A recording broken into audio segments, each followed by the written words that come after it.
Okay, so I think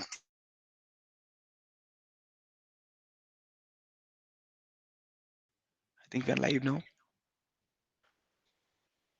Just a second, please.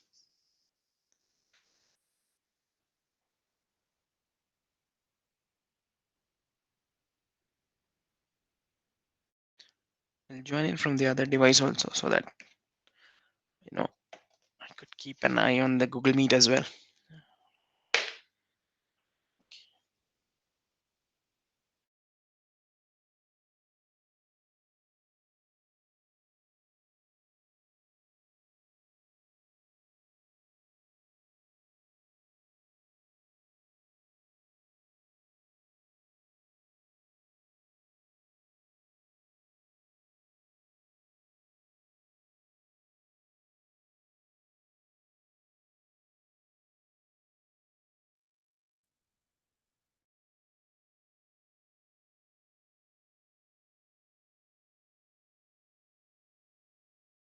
Okay, so I think that suffices. Let me just share the slides now.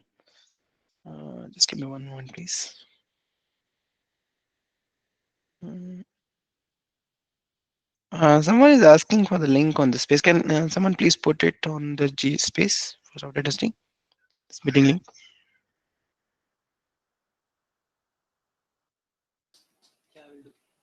Sure, thanks. Just a second. I have to get hold of the slides. Okay.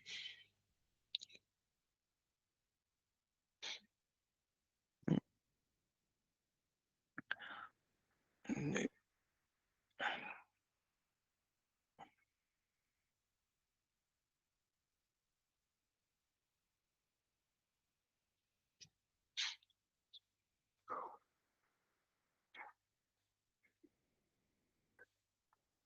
okay, now let me know if the screen is visible.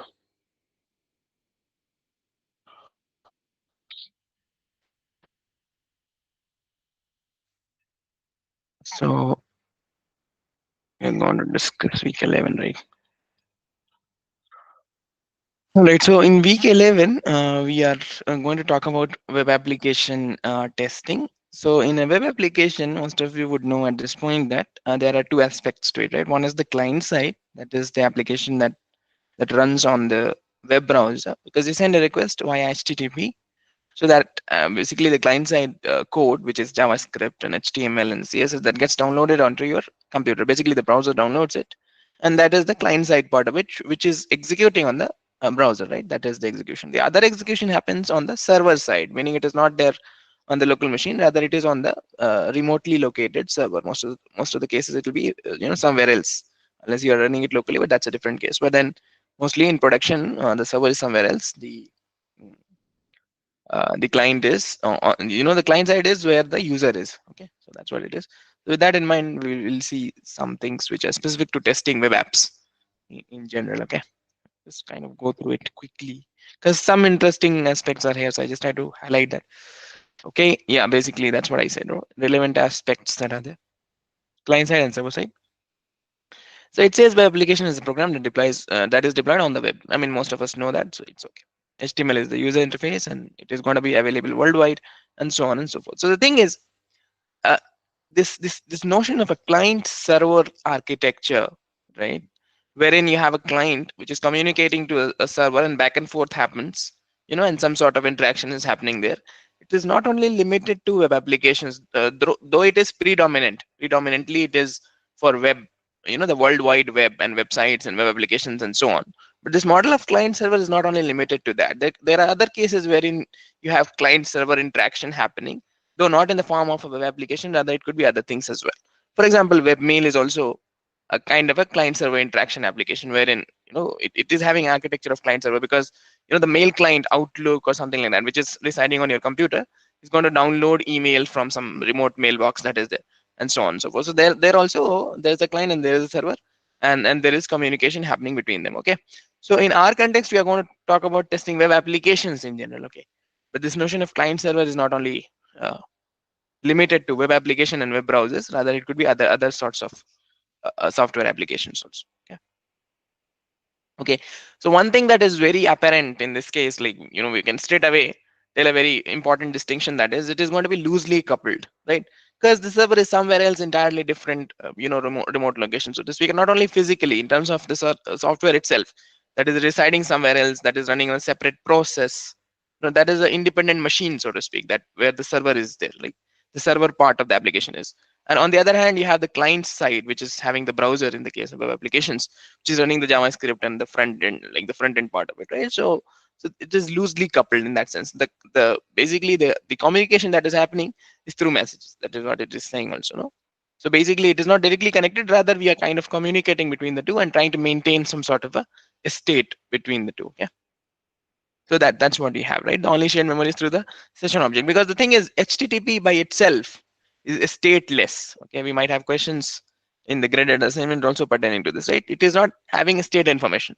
We have to independently maintain our own state. There are various ways of doing that, right? But HTTP by itself as a protocol does not employ any kind of state. It does not store anything. So when you send a request, every time it is as though it is a new request that is coming in. Of course, we keep track of the session, we kind of reconcile the session using the various attributes that we have, but by itself in the protocol it is a stateless. Okay, that's why it says the definition of state is quite different here, because we've been used to testing programs, local applications, wherein we very clearly knew what is the state, right? I mean, you have variables, moving parts to keep track of the state and so on, whereas here you have two different loosely coupled components, so to speak. and and then the state becomes a rather, it's a different kind of a thing, because you have a state on the server side which is kind of different, and the client side also you have a different kind of state, and then you have multiple clients also which are communicating to the same server, right? So the server in some sense is maintaining communication with several clients, whereas in each of those clients, web browsers, people are using different kinds of web browsers also, no? The versions and so on, they are different. The operating system is different. The device is different. Maybe it's a computer, it's a laptop, rather it's a desktop, it's a laptop, or maybe it's a mobile device, right? So these things are very dynamic in that sense.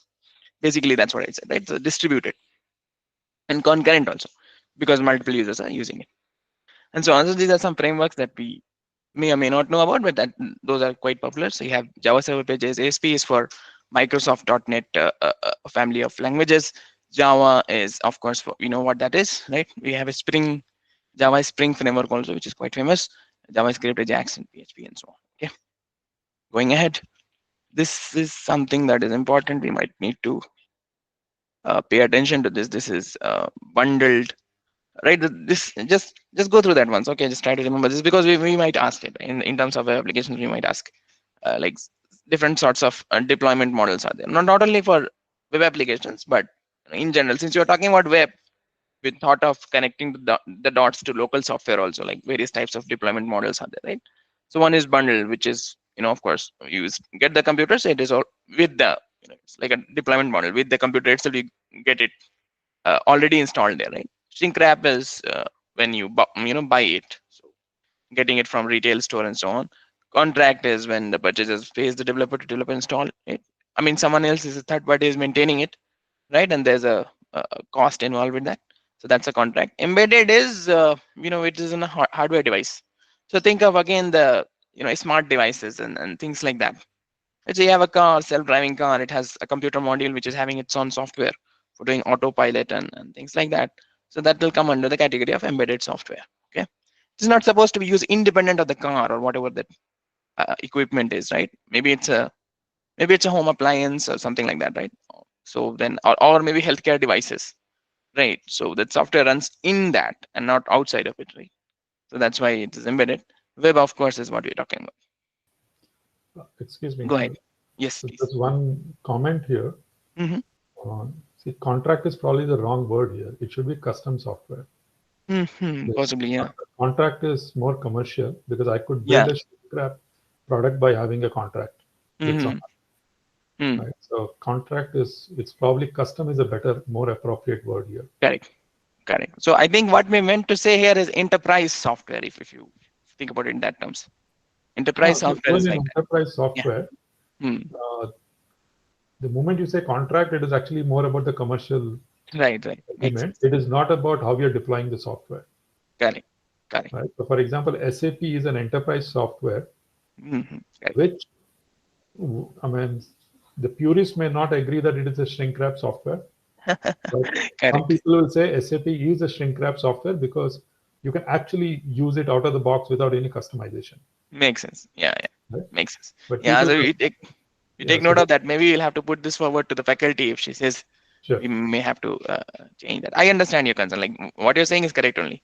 Because contract is the model, with which works, right? But then the the sort of deployment itself is not referring to the deployment, rather it is referring to the type of agreement we are having, right? It might also be that you have a shrink wrap software for which you have a contract, so it is also possible, right? Which is what a lot of So the startups now do. yeah, exactly, so that's correct in that regard. Okay, so the one thing that is very important to understand is regarding web applications, since we already mentioned that this is decoupled, right? And not only between the server and the client, that is one part of it, but the other part in terms of the development, like when we develop in terms of the SDLC, if you think about it like that, right? Be it agile or any other methodology, when we are talking about development of a web application, we try to again do it in a layered fashion. This is what a layered web application means. Okay, so 3 tiers, or maybe more than 3 tiers could also be there, right? So we generally try to divide it into three parts, which is one part of presentation. So you could argue saying that possibly most of the presentation aspects is on the client side. Okay, and then application is like in between. So you have some part of the application, meaning business logic. When you say application, it means business logic. Okay, some part of the business logic is on the front end also, because you're doing some sort of validation on the front end, but then the request goes through, then you're doing validation again on the server side, just to be very sure of, because on the client side it could be bypassed and so on. That's what we'll see, right? So application, like the middle part of it, kind of shared between the server and the client also. Some business logic is on the client side, whereas some business logic, of course, most of it is on the server side. Okay, storage is another aspect, where is the actual database layer, that is where the data is stored, the schema, and what do you call the yeah, basically the data models and so on and so forth. Okay, that's what it is. Now if you want to expand further onto that, presentation layer is HTML output and UI. Basically, we know what that is.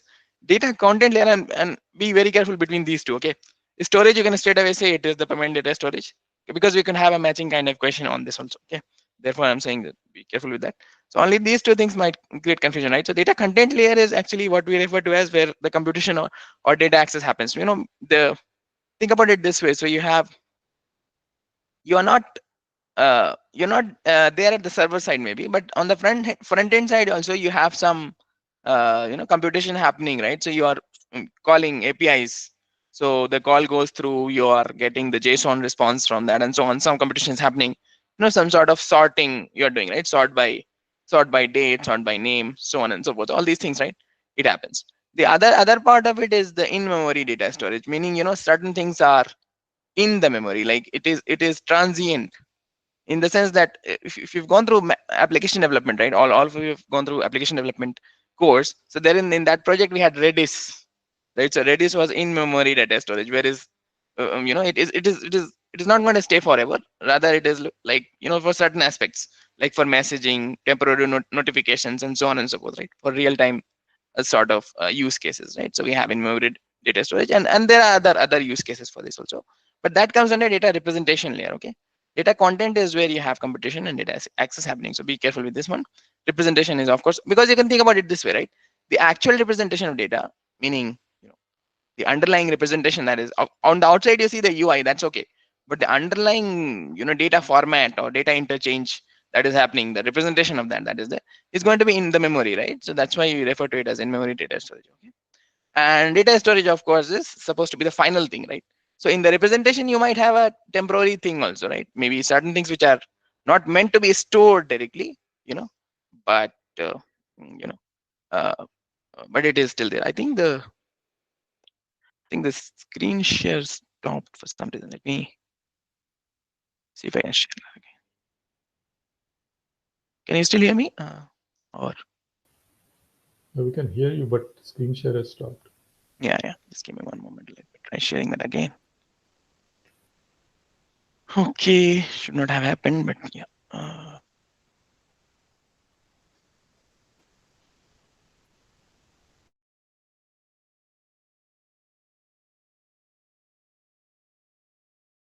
Just give me one moment, please. I think some network issue is there on my side.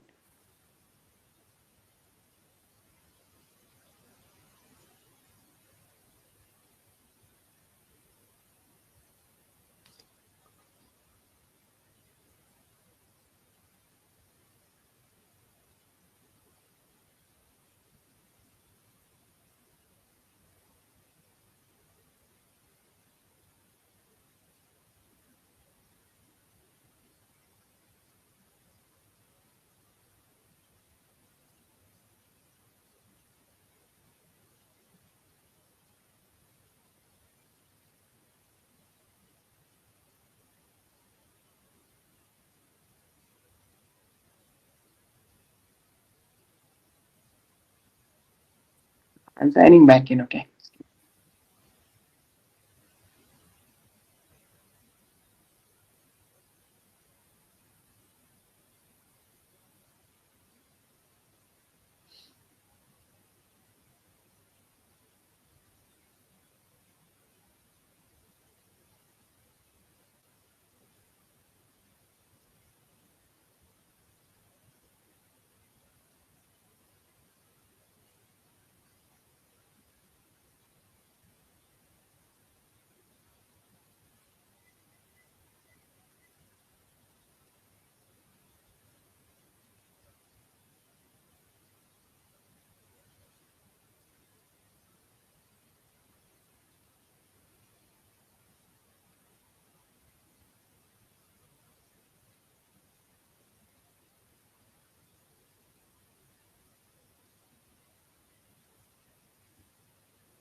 Okay. So it appears that something is wrong with that.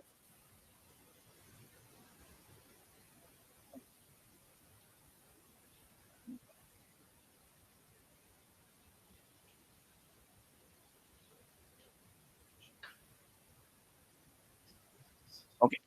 So that's what we were saying, right? Can anyone confirm if it is visible now? Yes. Okay. Thanks for that. Okay. One question I have. Go ahead, please. Yeah. So SQL alchemy, which Mhm. layer would it be? Would it be content or representation? I think it will be content, right? Because it is not in memory, right? Okay. I mean, in that sense, yes. It is actually data representation, right? It's just an ORM on top of. On top of that, right? It is, yeah. You can consider it in memory also, but then the thing is that data access. Yeah. Okay. Data access is the API call, right? Yeah. Yeah. So then alchemy will be in memory. Yeah, that's correct because you are representing it in a different fashion, right? So Yeah, this. so it doesn't. I mean, Hmm. it doesn't necessarily mean in-memory data storage because Hmm. I could. I mean, my ORM could still be using files to store temporary. Yeah, but then generally they don't, right? Generally, it is going to be Generally, supposed they to. will use a memory. That Yeah, is true. that's correct. Yeah, Okay. that's okay.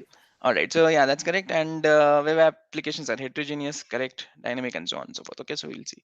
This I already mentioned, right? HTTP stateless protocol. Each request is independent of the previous request, and instead we have to manage independently.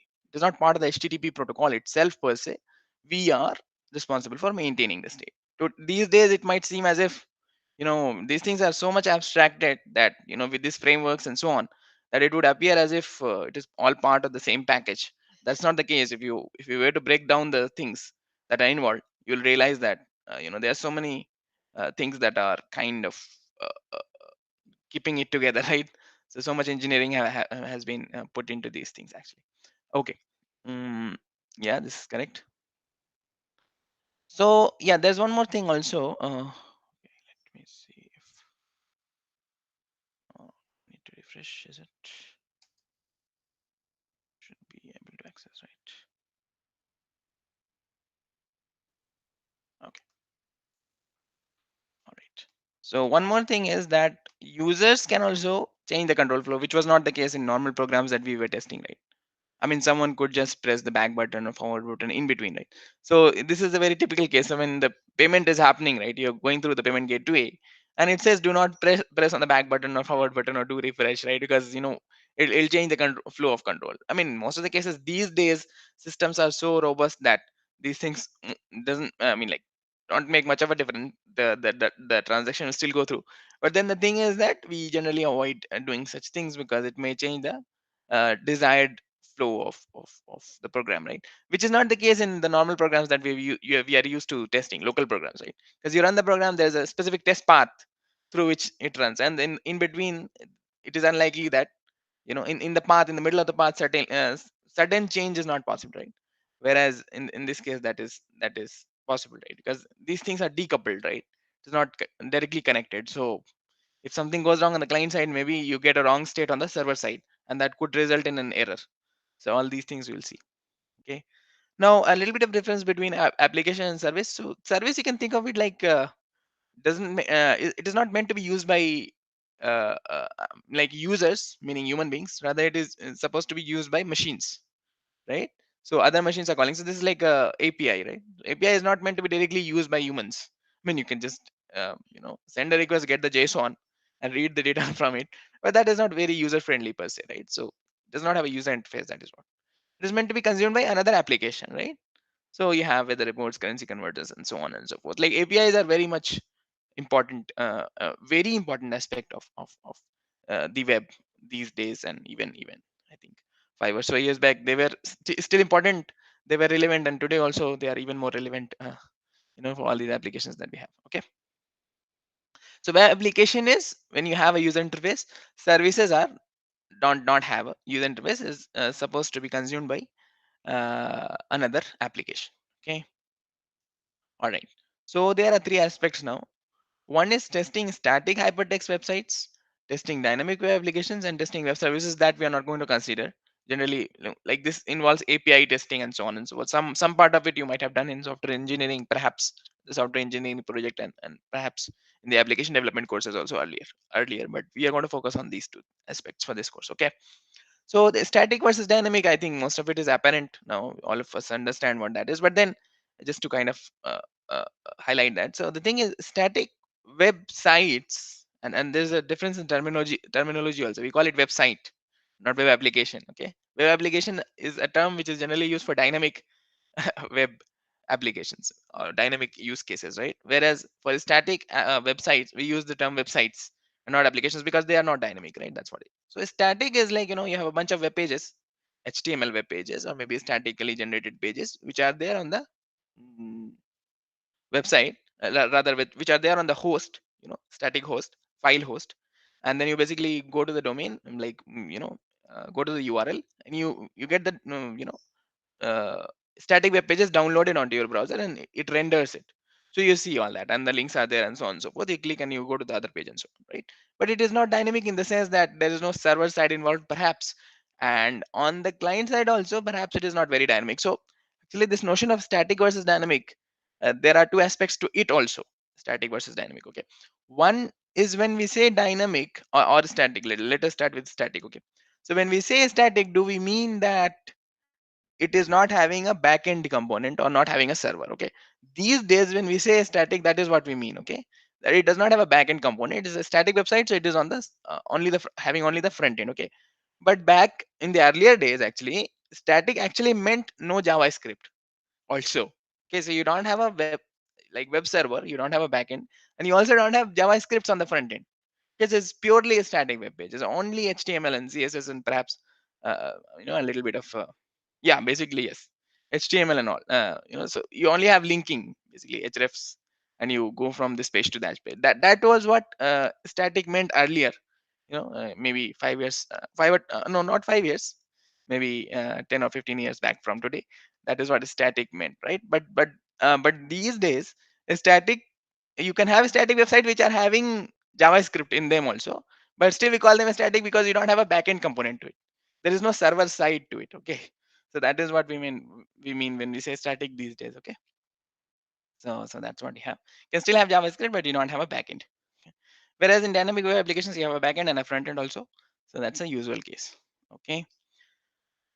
So web page, of course, we know that is the HTML content that is going to be in the browser window, of course. So it could be a static HTML file itself, or it could be dynamically generated. Okay. So you have Jinja, Flask, and Jinja used to generate HTML files. Basically, you have templating engine. You give some server side variables, and it generates HTML basically, which you send through the request. So you get on the browser on the client side, and it renders it. Yes, so that's what a web page is. Basically HTML code. Okay, that's what you have. Website is a collection of web page. Then you have a web page, and you combine multiple of them, then it becomes a website. Maybe there is no server side logic. There's no server side business logic. Therefore, it's still a website. Okay, maybe you have linking and so on. Okay, whereas dynamic web page is, it is created by a program on demand, which is correct. You can still, maybe you're using JSP, ASP, or maybe Python also, you can create a dynamic web page also. That is also fine. But you know, in that, in the terminology that we are used to, when we say dynamic, we basically mean there is some business logic on the server side also. There's some server side component to it also as well. Okay, so and a dynamic also as well, it could change depending on the state. Okay, like, it could be different for different users. That is, yeah, I think most of us know what that is, right? So in the static case, this is very easy, right? This is very like the basic level of testing. What else we could do? I mean, basically it's a bunch of web pages, and we are assuming the older terminology here. Okay, so it is not having JavaScript also. We can assume that. Okay, so it is mostly a network of web pages. Okay, so what all we could test for is dead link. Actually, nothing more than that, right? We basically checking that every page, you have a sitemap also, no? So every page should be reachable, right? So it is like node coverage sort of. Okay, but we have to just check that all connections are valid, because that's all we could do, right? In terms of static websites, there's nothing much to check for, unless maybe you can do JavaScript testing also these days, but that will come under dynamic actually. Okay, this is static is referring to the old terminology. Okay, in the purest term, this will be the actual static web page. Okay, so you just have a bunch of HTML pages and you're trying to check for links. Okay, so and of course, even for static, you could have non-functional testing, like for example, load testing, performance evaluation, access control issues, or maybe accessibility related testing, wherein whether you have color contrast and so on and so forth, all these things. Okay, so static websites, as I mentioned, it's basically a graph. Nodes are web pages, edges are HTML links, and you basically do a BFS, bid for search. So if you reach everything, then of course you know that it is okay. I mean, static, that's all we could do, right? And if it is not, then you may be having dead links, which you correct. Okay, so that is the idea. Yeah, some tools are mentioned here, which we could discuss about. Okay, so it says most of the testing of application is focused on non-functional testing, right? So it says testing for various quality attributes, right? So I just like to point out one thing here, which might be confusing sometimes, so I just wanted to highlight it in terms of the questions also. See, when we say quality attributes, and we're going to discuss about software quality metrics also, there is one thing that software quality metrics does not necessarily mean that all the testing that I'm going to do is also going to be quantitative in nature. Okay, I mean, we have metrics, but those metrics could also be representing some qualitative attribute. Okay, in terms of quality, so in quality you have two categories, right? One is quantitative, right? How fast something is, so there is a number associated with that, right? It takes 3 seconds for this web page to load. So that is like a quantitative metric, right? Whereas colors and all, maybe we could have some quantitative metric also for that. But then colors, so you have what kind of theme you have. Do you have dark theme, light theme, and all such things, accessibility related things, maybe may not be directly quantitative in nature, right? It is qualitative, it's subjective, right? It is also quality. So under quality it comes, right? So under quality you have quantitative and qualitative. So what I'm saying is that merely because you are trying to derive metrics for certain things does not mean the underlying testing is also of quantitative nature. So you could have metrics for qualitative attributes also. Okay, that's what I'm saying. Okay, so you could measure, because see, why do we need metrics? To be able to test. Okay, if we don't have metrics, then how do you measure, right? There's some sort, because you have test cases, again you have to make it like a test case and then you run it and so on. So there needs to be some sort of a number with which you test. But then underlying, the underlying thing that it is testing may be qualitative also, it need not be quantitative. So because, why I'm saying this is because when you think about non-functional, no, we say performance and load testing, we immediately think about time, right? So how long it takes to load, everything that is associated with the time, or something like quantitative.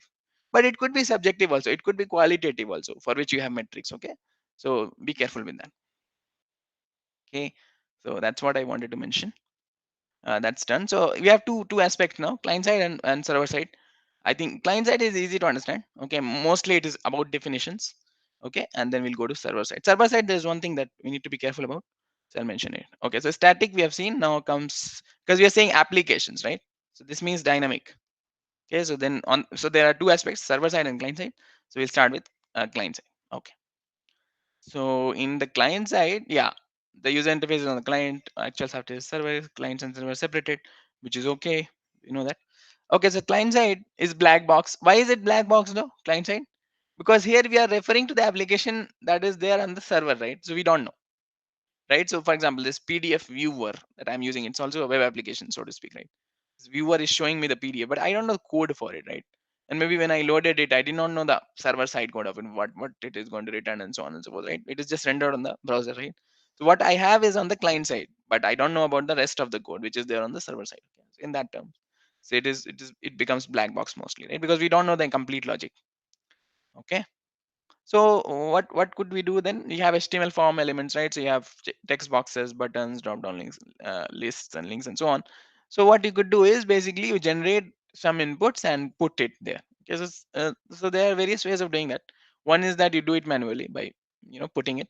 The other is you generate randomly, or you generate based on session user session data. That is also one important aspect we will see moving forward.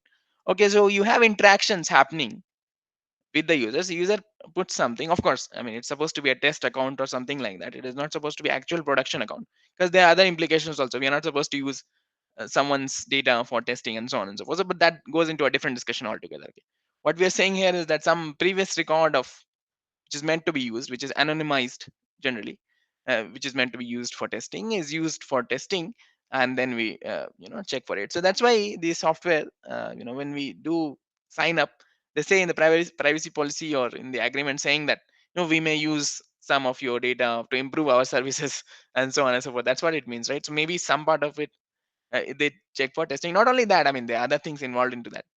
It is not merely for testing. Maybe someone is not using the data correctly also. That also happens, right? I'm not saying that everyone only collects it for testing, but that's what they say. When they say it, we are going to improve our services using that. Whether they are going to use it in a correct way or not, that is not something that we can tell immediately.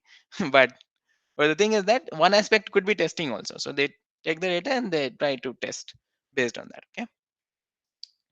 Okay. Now, so these are the things that we could do. The other last one is bypass testing. So this one is interesting. We'll see bypass testing. What does it mean? Okay. The name also suggests something. So think about it. Okay. So bypass testing, what it does is, see on the client, because we are doing client side, we have the code, because the code gets downloaded, right? Of course, it will be obfuscated. We will not be able to make sense of it, but there are ways to get around that. Basically, what you do is you bypass. What do you bypass? You bypass validation via script. Because server side, you cannot touch the code because you don't have it.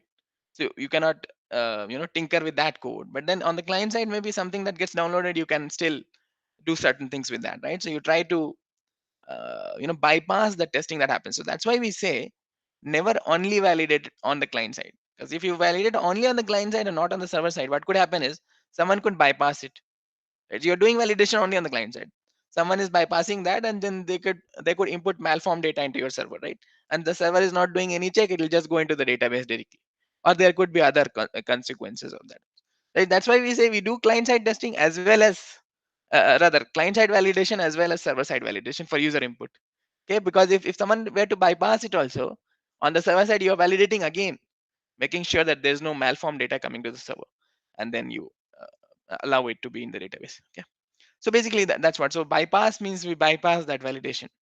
Okay, and yeah, so we violate this validation rule. So it says that okay, age should be, let's say age should be less than greater than 18 and less than 25 for some student registration that is happening. I mean, I'm just making a case, for example, right? So then someone could then just change it and make it 26 or 27, right? I mean, something like that. So they violate that constraint, and they're still able to register, in the not so ideal case. Okay, in the ideal case the data will get validated again on the server. Okay, so that's what happens. So bypass testing, you have this kind of a situation, right? So you have username, age, version to purchase. So this kind of a form is there. Of course, we know, right? So some value is given, and so you have this kind of a validation, right? Maximum length is 3, size is 3, and so on and so forth. So for a name also, name is like supposed to be 20 characters only, right? But we increase it or decrease it and so on and so forth. We could tinker with that, right? We could have special characters also, which are not allowed and so on and so forth. So we remove that. Yeah, that's what bypass is. So we're removing these validations, you see. Because check info is supposed to be running on the JavaScript, right? This is JavaScript code. So this is client side.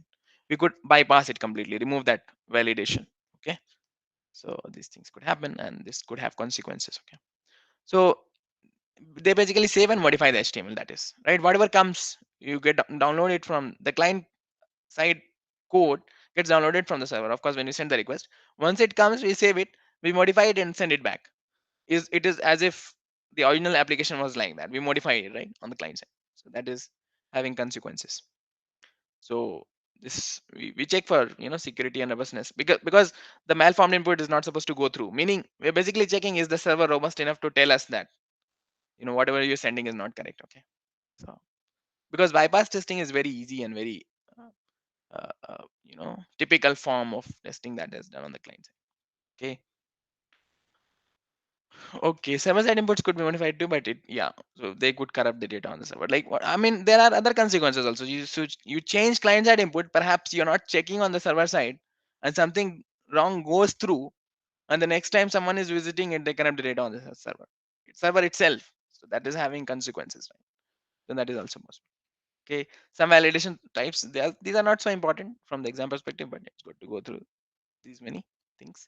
Yeah, what all we could do is we can violate size restrictions, maybe uh, new values we could add, right? So some city choices there, right? Maybe some city or something something is there, we add something, no, that city was not there, we added that choice, and so on and so forth. All these things, whatever is possible on the client side, we do that. Okay, change the transfer mode from get to post and so on and so forth. Okay, that's what we have. Okay, server side now. Server side constraints could be data type conversion, right? So you have number, string, boolean, and so on and so forth, because all these things matter in the database. You have data format and these things. So you basically, these kinds of validation you try to bypass. Okay. So what could be the violations? Violations could be you're sending empty string. It is not supposed to be null, but you're sending a null email ID or null name for the user. It is not permitted, but you're still sending it, right? Like that. So how does the server handle it? You have special characters, and special characters are very important to check for, because sometimes in certain contexts these could be interpreted as code. Okay, and this could potentially run also. That is the uh, you know difficult part of it. I mean, these days it does not happen, mostly because you have sanitizers in the framework involved, that basically they sanitize these kinds of special inputs. But basically what I'm saying is that in the traditional sense, at least theoretically, what you could do is you could send across SQL queries, for example, right, as input, and it could happen in a very controlled environment, that it would actually run on the server and modify the database itself. So that is known as an SQL injection attack. Okay, so that happens, and these kinds of things happen. So you basically, what we say is any kind of special character is not allowed at all. Okay, which could potentially be interpreted as in a different sense and so on and so forth. But again, you can think about it. So if you want to do formatting, we have markdown, or let's say you want to write code itself. So I'm having a like discourse like situation, right? So I have a discourse web application wherein I'm writing code, right? So then I should allow these things, right? Otherwise, how do I write code to it? So then you basically sanitize it, make it into a different encoding, and then you store it and so on and so forth. There are practices that one needs to follow to handle such special cases. Just give me one moment, please. Okay, thanks. So these things we don't allow generally. This is fine. Yeah. So we have either form is when you submit, right? So when you submit it, it sends a post or get request depending on what the action is. Rather, the action is the URL, and you have a method also, method attribute, if you remember from application development, right?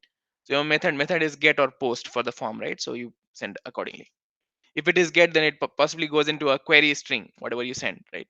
Or if it is post, goes into HTML request body, rather not HTML, HTTP request body, it goes there, right? If it's a submit button.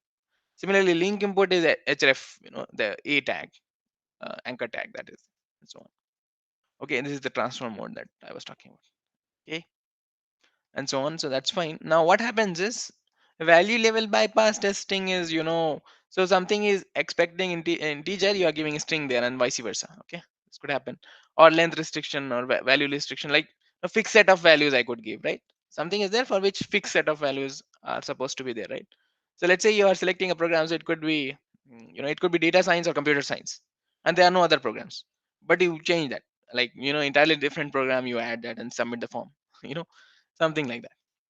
So this could be, they could corrupt data, and possibly in not the not so ideal situation, it could cause a security issue as well. Okay. So there are two things that you need to remember mostly. Okay, one is parameter level bypass testing. Okay, so one is value level. Value level bypass testing is checking for invalid inputs. Every time we are validating for the value itself, for itself. Like for example, age, someone is giving age, so we are validating the age. Someone is giving name, we are validating the name itself. So that is value level bypass testing. We bypass that.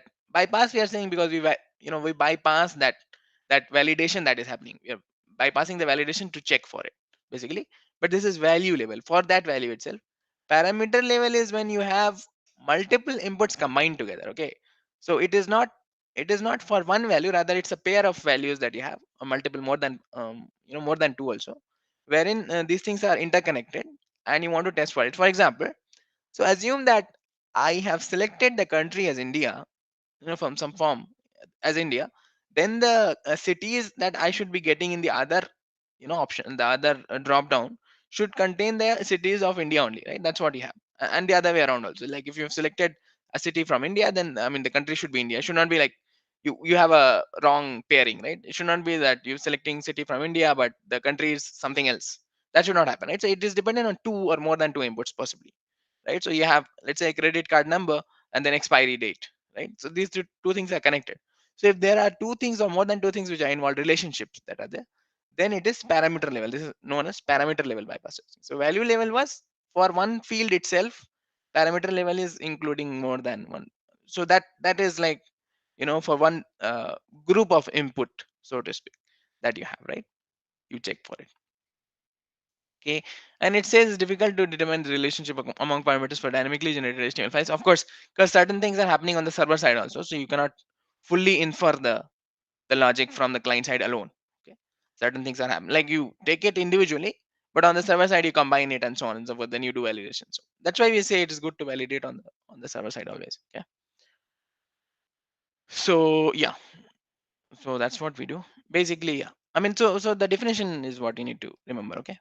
Or it could be a use case that is given, like a scenario which is given, you have to identify which is that, like whether it is value level or parameter level, which kind of testing is that. Okay, so these were the two, and these two are talking about input, right? This talking about input. Parameter level, value is also talking about input. Control flow level bypass testing is trying to break the sequence, execution sequence, like it is changing the flow altogether, right? So something was happening, right? So you pressed on the login button, and something was happening, the request is still going through, some redirections are happening, but you don't allow that. Like you just kind of press the back button, or pause that, or stop that loading of the page, something like that, which breaks the control flow itself, right? So the payment gateway, I was going through it, but I did not complete it, like I did not finish, the redirection was not complete, I kind of you know clicked on the refresh button or something like that. So that is control flow level bypass. Okay, so wherein the flow itself is changed. This is not related to the input, rather the flow of the application. Okay. So yeah. So we basically, what we do in testing is that we check for the normal flow, like the desired, what is the control flow, how it should go through, and then we change it. Okay. So backward and forward, meaning if you press the back button or you press the forward button, then it changes something. Okay. Similarly, you can have arbitrary control flow alteration also, but this is unlikely. See, this is on you know the user could, I mean, if you're talking about in terms of the user, right? So they could mostly refresh or press back or forward, right? I mean, in terms of the web browser. But there are other ways by which, if you are systematically doing testing for these things, you can arbitrarily, in some cases, you can arbitrarily modify the control flow also. Okay, these things need to be tested. The last thing that we discussed, so we are going in sequence. Okay, so the first thing that we discussed was bypass. Right? So if you can come back quickly, these four things were there, right? Okay, I have to quickly come back, just wanted to connect the dots. Okay, these things were there. So this is manual, this is generated randomly, right? So two things are there basically. Bypass, in bypass we have three things. Okay, value level, parameter level, and control flow level, that is bypass. And then the last thing that is there is user session database. Okay, so this is okay to know about, but I mean, it's okay if you can just go through that. I think it's not very important to understand it in detail at this moment, but it's good to go through that. So I just mentioned. So the thing is, you have some data which is captured during actual user sessions. I mean, for test users or otherwise, you assume that some interaction record that is there. Now what you do is you just run that same thing again. So you're trying to simulate that same thing. Okay. So it is helpful in situations wherein you see some error happening in certain specific cases. Okay. So you try to simulate that exact environment again. So some user complained that if I'm doing so and so action on the application, then I'm getting so and so error. Okay. Then you try to do that again. Like you replay that. This is known as replay, right? Record and replay. This is like record and replay, wherein you replay that and then you check where it went wrong.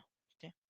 I mean, to completely replicate is difficult in most of the cases, right? But then again, we try to do our best and replicate it. Okay, that's what we do. Basically, so there are other aspects to this also. One is you directly reuse it, right? So whatever interactions happen, you're directly replaying it. Okay. The other is you replay a mixture of sessions. So what I'm doing is I am doing some parts of it from one session, and other actions then from there onwards I'm taking from other sessions, right? I'm combining it. So that will create new use cases, right? It will create an entirely new scenario. Okay. And we can also replace sessions, of course, with some targeted modifications, meaning I'm doing as if the user has done it, right? Exactly same flow and input, but certain values that the user submitted, I am just changing it. Like what if the user were to click on a different button instead of clicking on this button? If he or she were to click on a different button, what will happen? It's some modifications we are doing, right? One is you directly replay it to check for what exactly happened. Replay a mixture, that is also possible, so it will create a new use case altogether. And the third is you modify certain things of some older session that happened. Okay. So that's what you have. This is we are just trying to formalize what happened, right? So user session, multiple user sessions are there. These are requests. So what are user sessions again? Because remember, it is all decoupled, right, from client side and server side. So what is an interaction then? Interaction is basically the back and forth of requests, all requests and responses, right? So if you have that pair of requests from the user side, it is requests only, right? And some session data, meaning login information, cookie, and so on and so forth, right? So if you are able to replay that, if you in the same sequence, if you are sending the request with the same session information, you are essentially trying to replicate that scenario, right? So that's what we are doing. Okay. We have a request, a set of requests, we are sending that again. So this is direct reuse. Simple.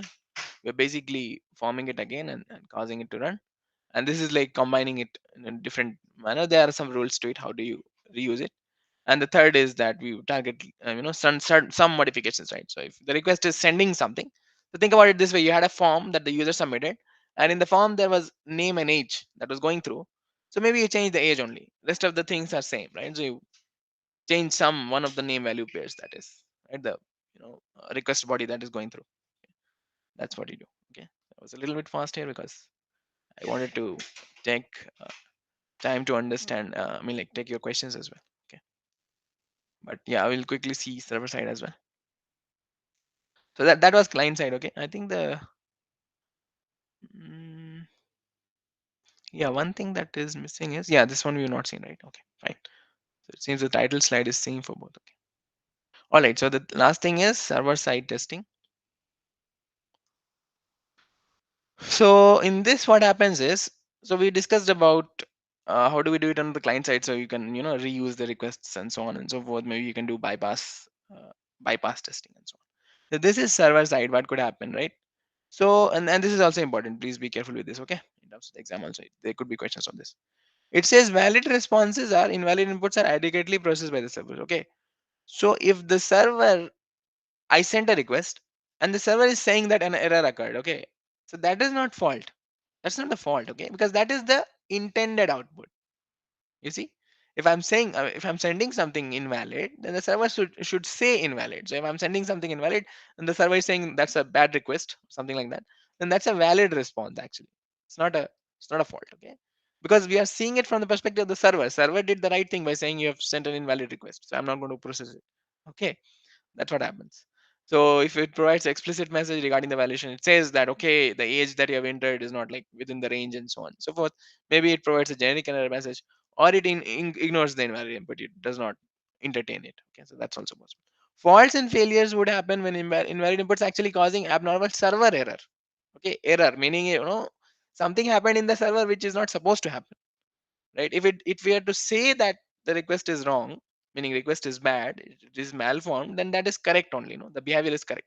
But if it is not able to handle that case, maybe you're not doing validation on the server side, bad request goes through, server handles it as if it is a correct request, and maybe does something on the database because of which the invalid, the state becomes invalid, and something happens on the server side, right? So it stores invalid data in the database. That should not happen, right? That's the that's a very difficult thing to have, right? In production, right? You can corrupt the data, right? So you're not supposed to store it, but it could, like, if you're not validating, it could go through. Okay, so that is only alone in the category of faults and failures, wherein you do something wrong on the server, abnormal server error. Okay, exposure is when the invalid inputs are not recognized by the server, and abnormal error happened. That is one part of it, no? So you've done on the server side something wrong. Not only that, then because of that, you only see, like, it is on the outside also, like the user is able to observe that, okay, something wrong happened, and the software behavior is exposed to the user, meaning, some wrong data. So think about it this way: I sent some bad request, because of which, like, it was specially crafted to get data from the server, and it was not validating that it went through, and maybe it started giving data from for other users also, some wrong data it started giving, which is not supposed to be exposed, right? So if that happens, that is exposure. Okay, so these three things should be clear. I'd like to take a pause here. Any questions so far? Is that okay?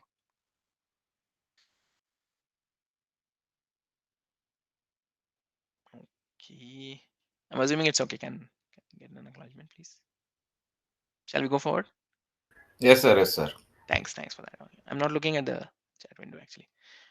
Okay, so that's what we have now. So that was it. And then, of course, if you have server side white box, then we are back to our techniques, whatever we have discussed, right?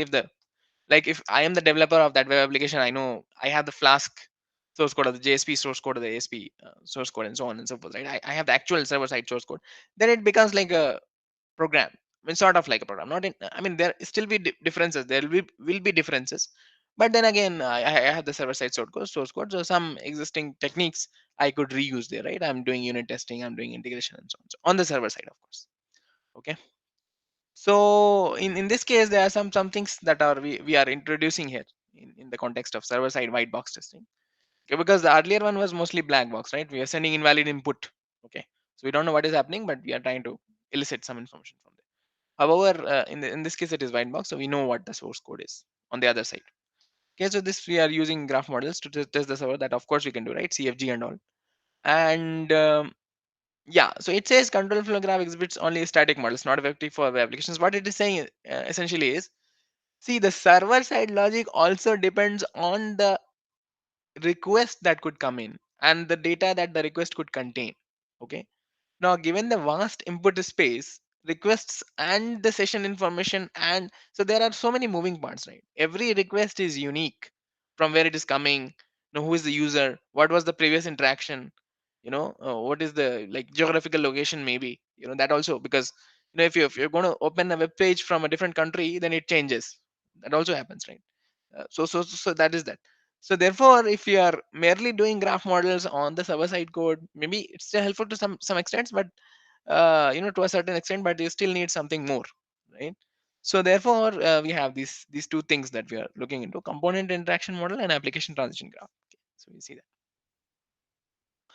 Okay, so yeah, basically in the presentation layer, I mean, basically we are trying to again send a request, get it back, because, see, again, the coupling between the client side and the server side is happening via this interaction that happens from the presentation layer, right? I mean, the source of any request, how interaction happens via requests, right? And on what is the initiation point, like where the request gets initiated, from the presentation layer, of course, right? I click on a button, I click on login, I give the user ID and password, I click on login, then only it goes through, right, the request. So we are starting from that. Okay, so of course we have component interaction model and application transition graph that we'll look into. Okay, so what happens is that yeah, so what happens is that you have some atomic sections and other sorts of sections. We'll see an example for that. I think that will be okay. And the other is ATG. So you have to be careful about these two. Okay.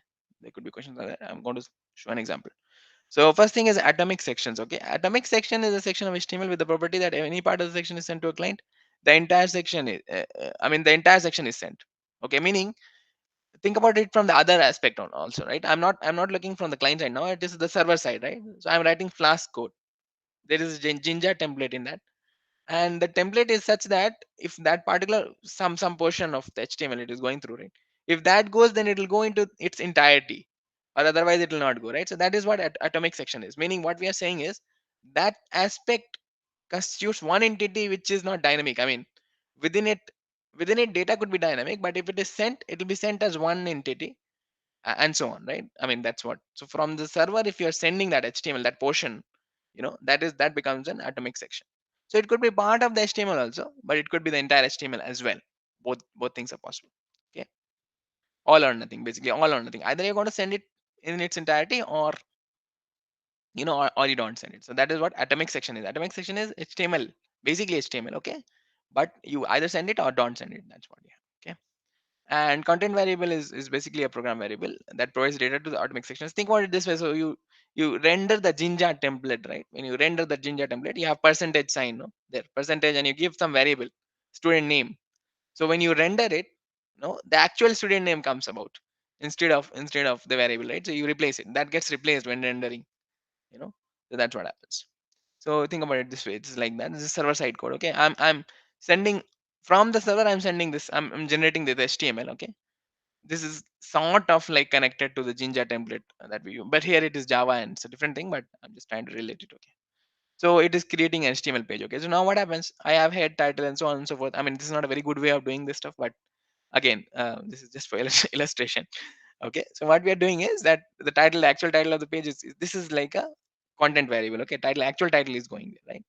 And then we are getting on. So think about it this way: we are looping over all students, right, getting their names and roll numbers and so on and so forth, right? So creating lists of that and table for that, and then sending it back. Okay. So yeah, atomic sections are colored in red. The P1, P2, P3, P4, P5, P6 are atomic sections, and P5 is an empty atomic section. So this is also there. Just nothing is there. Like this is easy to identify, right? So it is a blank section, and then content variables are colored in green. This one.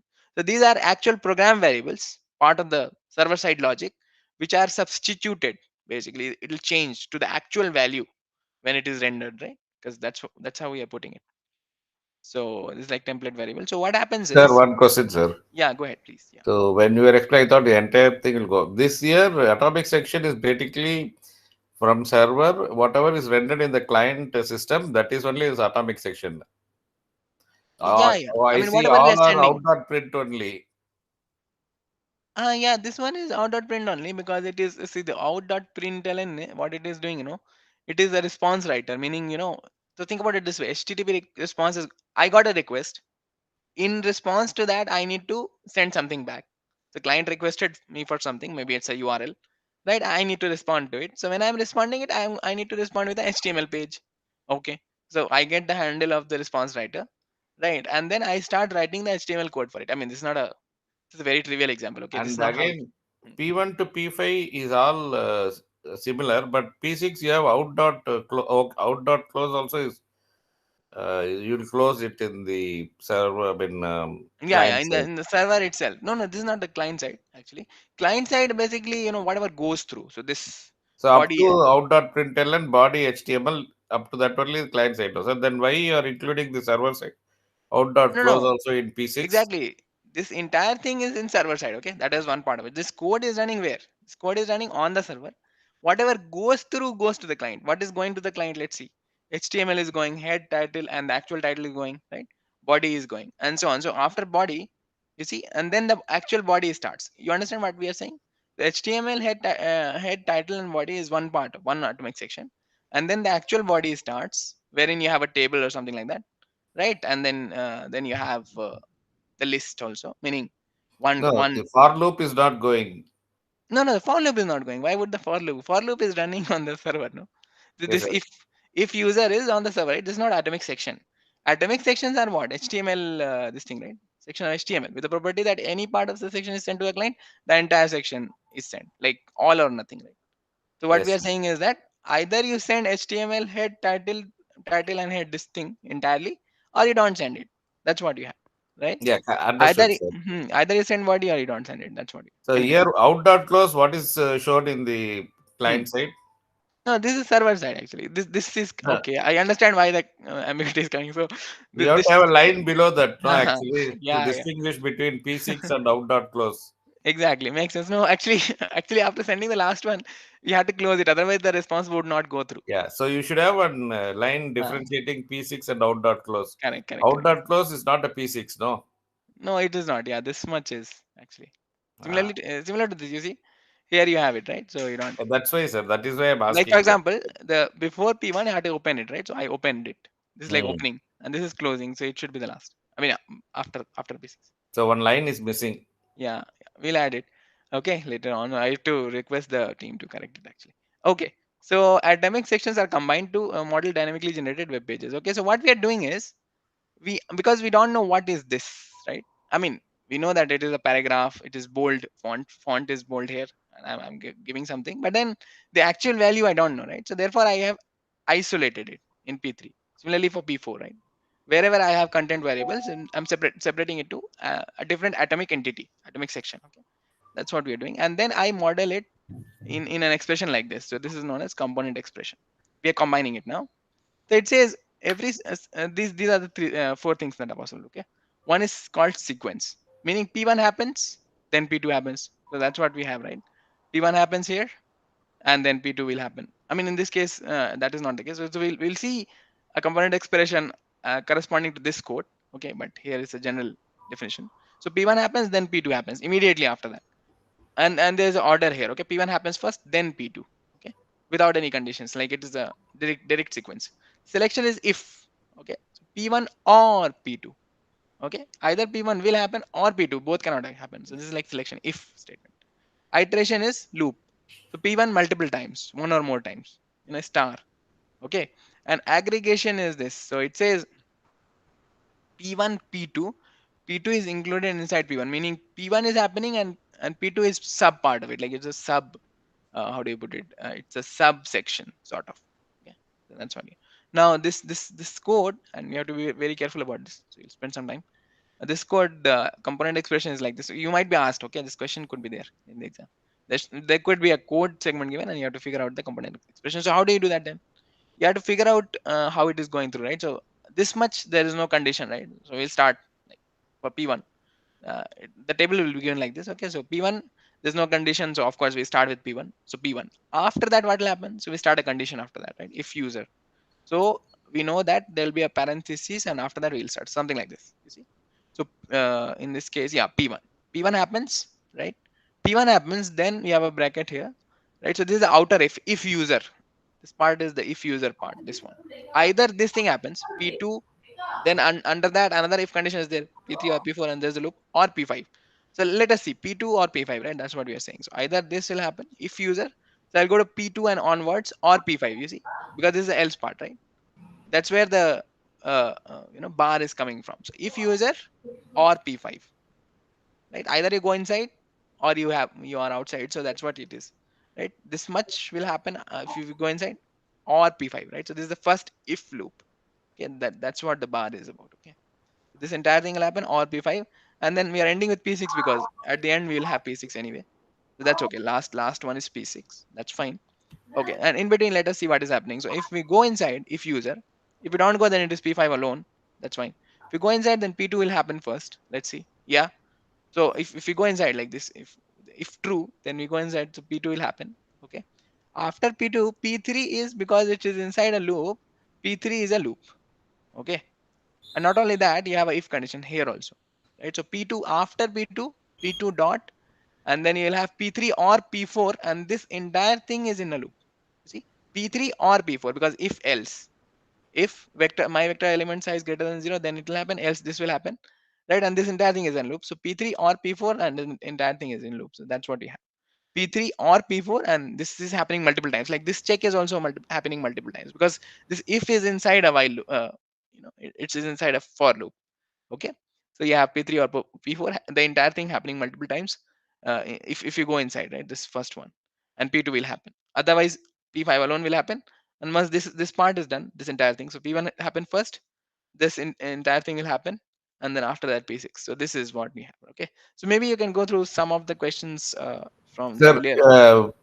I mean, one idea just got it now. We Hmm. can draw a, CFG for this now, sir. Actually, then we can I mean, you combine can. them. Yeah, you can, but then you have to think about atomic sections as nodes, right? If Yeah, you atomic consider. sections as nodes, Huh. and whatever is that, if is there, then it will go. In a There will be branch. two Hmm. edges, branches. Hmm. Then accordingly, you can put your brackets or straight Hmm. lines. That is R's and Yeah.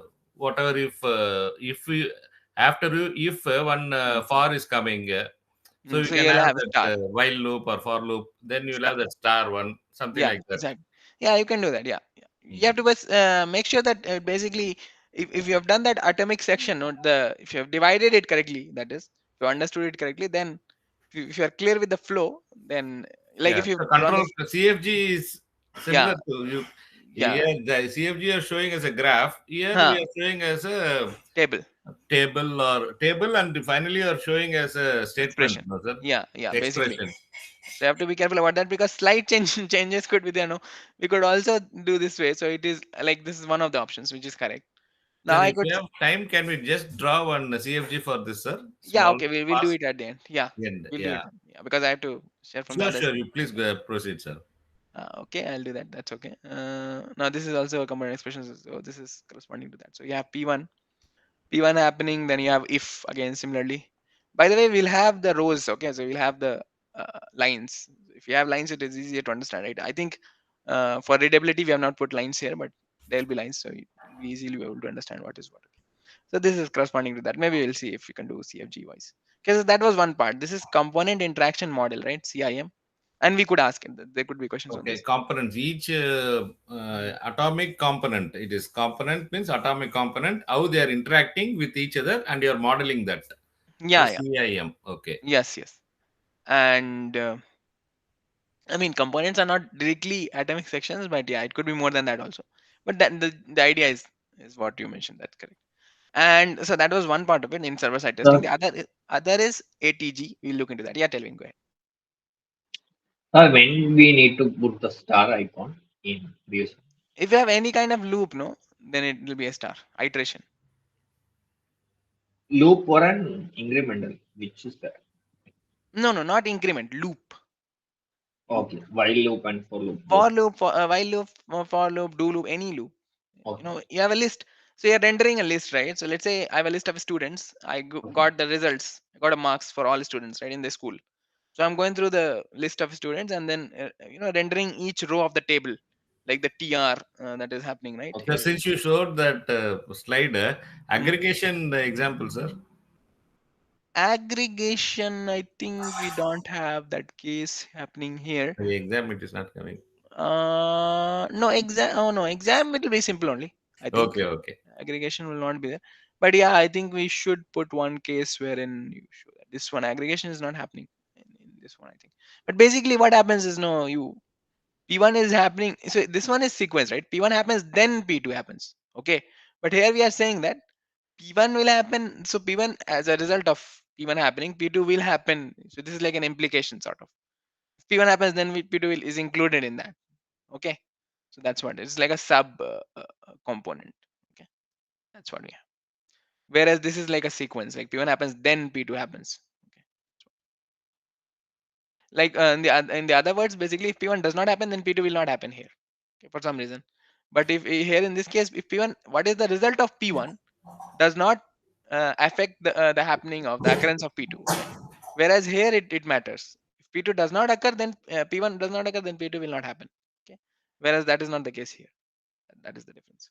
Okay. And Yes, this sir. is Okay. this is for if alone. So that's okay. Aggregation, I think it's okay. I mean, No we don't problem, have sir. Thank you. not have an example for that actually. So we'll add it by the way. Okay. So the next thing is that we're going to discuss here is ATG, application transition graph. This is easier to understand. Okay. There could be scenario based question on that. Okay. So be careful with that. So there's some formal definition. I'll come back to that as and when necessary. But what happens is this. So you have, yeah, okay. So just think about it. So you have web components. Yeah, that's why I said components could be more than that also. It's like entire page, right? and there are atomic sections within that page. Okay, so you have grade servlet, send mail, syllabus.html. So this is like all the pages that you have. Right, a starting page is the login.html. So alpha is that. Alpha is login because you start from that. You're still trying to model it like a graph only. It's fine. And this big O is set of transitions among software components. Okay, so it says from where I can go to where. Okay, so it says from login I can go to syllabus. See, get. After I do login, I could go to syllabus, right, like that. And after login, I could go to grade servlet also, and I could get the ID, password, or I could retry as well, right? And then from P4, I could send the email also, right? Like from where? So if I'm in the grade servlet, then I could send the email and so on. From which component I could transition to other component. This is like a sort of like finite state machine. Not exactly that, but it is like FSM. Okay, that's what you have. And so this is giving the transitions. uh, and the capital sigma, this one is the state. Okay, so a state meaning state variables, what all are there, on the server side. So you have is, I think it is, or is it ls or is, I don't know, you have to look into that. When you have password also, whatever you enter, and then you, oh, this is id. Okay, it's id, this is type. Okay. Id, password, and retry. So that's what you have, id, password, and retry. Starting page is login, of course. That's what you have. So it seems like other components, it seems apart from login, other components are not having any specific state to keep track of, therefore we don't have it. But if you have it, then you will have it in this sigma. Okay, okay, so this is what happens. So you have login, so you issue a get request to login, then you can go to syllabus, there's a link to it. Okay, if you get, then it's a grade servlet, something happens inside of that. But if it is wrong, then you come back, meaning you have to retry, and if it is correct, then you send the email, like that. Yeah. So what kind of transitions could be there? This transition you have seen, right? This one. What could be the transition? So mostly it is about transitions only. Okay, we are going to focus on transitions, so be careful with what is what. Okay, the questions could be on this. Okay, simple link transition is happening whenever someone clicks on HTML link, anchor, href. This is not form. Okay, it's different from the form. It's normal link, right? You just click on that, you go to a different page. So that is link, simple link transition. Form link transition is when you click on the form and because of which transition happened. So I was somewhere, there was a form, I filled that form, I click on the submit button, I go to a different page now, because of course after submission I'll go somewhere, right, as part of the action of the form, right? So I go somewhere, but that is because of the form. So that will be a form link transition and not a simple link transition. Okay, component expression transition is that execution software component that causes component expression to be sent to the client, meaning basically, uh, you are doing something on the server side and then you are sending that back, meaning the HTML is, you do something, some processing happened, so I clicked on the submit button, then the server is doing something on the server side, and then it sends back the response as HTML, as a atomic section, or as a component rather. Okay, so HTML comes in, right? So that is component expression transition, meaning something happened on the server side because of which you're getting it, right? Operational transition is transition out of the software's control, meaning the user did something. Okay, back button, so something was happening, I clicked on the back button, right? I was somewhere, I clicked on the back button. So whenever back button is pressed, that is operational transition. Forward button, refresh button, user edits the URL itself and you know goes there. So you navigate entirely differently somewhere else. So that is operational. Okay, or if you reload from the cache. Sir, Hmm. but there is nothing called as back button or forward button, no, sir. It is only the. I am just giving a name. That button as a href or a tag, and that goes to that particular web page. How is that? What is back button means? Back I don't button know what means is this back button. If button. you're able to see this button, this refresh button, you're No, able to that see is in the browser. not on the application. No, what you're showing is not in application. Yeah, this is not an application. That's okay. But what we are saying is, if something, so this, okay, this transition is from the perspective of the software, from the web, from the server Yes, side sir. I software that is running. understand. Okay. My question is, Hmm. Go what ahead. is back button actually? What back button does? There is one Hmm. reference, a tag, Hmm. which will connect me to a different web page. Correct. So it is a transition only. It is what it is having an HTML link only there. Right. So this will be simple link transition. No, that's okay. No, what we are saying is, see, think about this. I was on a component. I was on a component.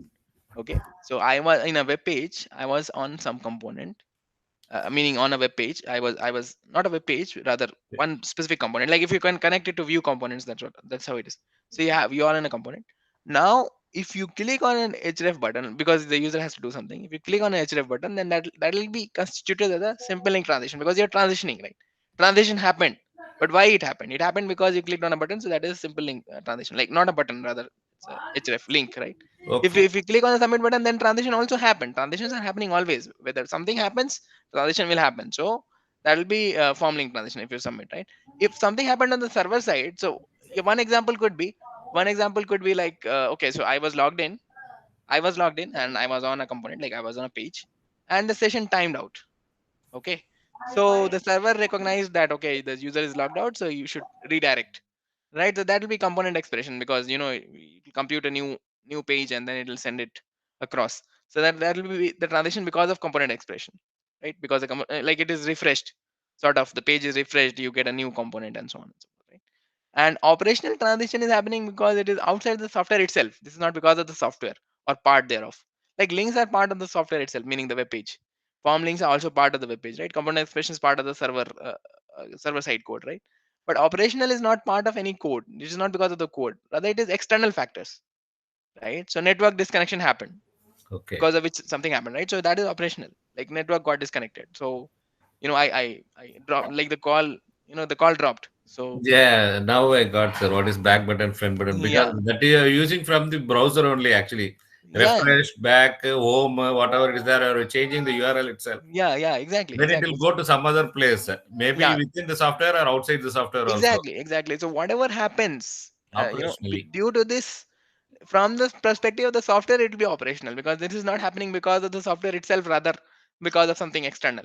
Okay, that is operational. Okay. And moreover, we are doing white box testing, not a black box testing. So Yeah, we we know are. all the codes and all, everything is Yeah, we available know. to us. Correct. We know, but then the very nature of web application is such that you have to interact with that in a web browser, right? So that's why it is like this. Because But, I mean, after all, it is going to run in a web browser only. I mean, yeah. it runs on the server, but the request response, the interaction is happening via web browsers, right? So that's why you have this. Okay. And Okay. Thank you. redirect is this one, server side transition. Like, it just redirects it. So you have like similar to how payment gateways work, right? So you have payment happens, and then after that, it redirects back to the thank you page, sort of like, so that happens, like the payment is successful, and you get back to where you were, maybe e-commerce website, right? So you redirect back, and it says order is placed and so on and so forth. So that is redirect transition. Okay, so these things you have to be careful about, I Well, think all it'll. the top two, bottom two, I was able to understand now. But can you please once again give an example or how this component expression transaction takes place? No, component expression transition takes place because you are doing some interaction, because of which a request goes to the server, and it does some computation and sends you back a new component. You see? Okay, okay. You Okay. see? It is a effect of the request. Uh, I mean, it is. I mean, if I were to say this is like Ajax, it will be wrong. But if you want to just connect it, it is something like that. It's a new component that is like it is pushed. You see? Ajax calls, that is what happens, right? So you send it, and some response comes in based on which you render something different. Okay, but that's in the context of modern web applications. Here we are talking in more traditional terms, so this is not exactly that, but you get the idea, right? Basically, you a portion of the web page, you send it again, or it could be the entire page also, but that's what it changes the No, uh, like you told us, a redirect transition, like when your payment is hmm, completed, you come back to the thank you page. Like right, that, right. can you give a small example for this component expression transition? Yeah. Okay, so let me Like think about it. So daily use. haha. See, operational, simple link, farm link is okay. Redirect, you have understood. Component expression transition is, and so what is the difference? Like, one might ask, right? That redirect transition also, we are going to a different component maybe. After redirection, we go to a different component. So that is like a component expression transition only. But here the how do you put it? Uh, the origin of the transition, what caused the trigger, what caused the transition is what is making the difference. In all cases, we are going to a different component, right? Maybe I click on a simple link, I go to a different page also. So I mean, still I'm in a component, maybe in the same software. So it's still fine, it could be a component expression transition also, but that is not the case. The reason because of which the transition happens changes the thing. Okay, so redirect is when redirection happens, because redirect has a very specific meaning in the context of web applications, right? You have a redirection 302 HTTP temporary redirect or 301 permanent redirect, right? So when redirection happens, that's a specific request. So that is known as redirect transition. Whereas in component expression, other sorts of transitions, yep, it's a different thing. And component expression transition happens when you do some server side logic. Okay, I'm not able to think of a concrete example. So you do some server side logic, and then you send it back. Meaning, okay, so it happens because of form. How do I put it? Like, so it could be either form or direct or operational is okay. Component expression will happen when. So okay, yeah. So yeah, one case. So you Yeah. have exam portal. Okay, you're giving exam. Timer is running there. Okay, a timer is running, and a timer when it expires, it says your exam is submitted. So that is component expression transition. You see? So that cannot be a redirect transition, sir. No, that is not a redirect transition. I mean, server would redirect because of that happening, but it is happening, in the on the server side. How do you put it? Some logic, some business logic is run, and due to which you do change the component. Like you go to, like you said, go to the exam finished page, right? It says exam finished or something like that. It says that you can no longer attempt.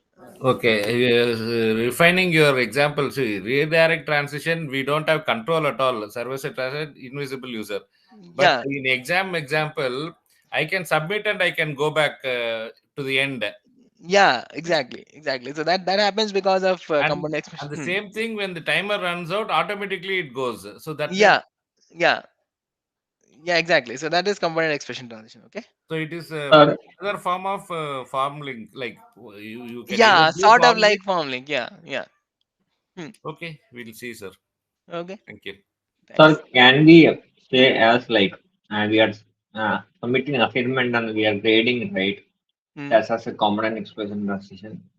Because Yeah, you the are pressing actual submit. answer is sent, then Hmm. correct answer or wrong answer it's evaluated. Yeah, that is like a component expression transition. I mean, I am not, I am not intentionally linking these terminologies to the current form of web applications, wherein you have a complete, like these applications that you work with, right? Even this Google Drive and this our portal, Seek portal, all those are single page applications. In the modern terminology, that's what they are, SPAs, right? So that there, these terminologies will not be applicable actually. I mean, you can loosely link it, say that okay, when I am having an Ajax call, is something similar.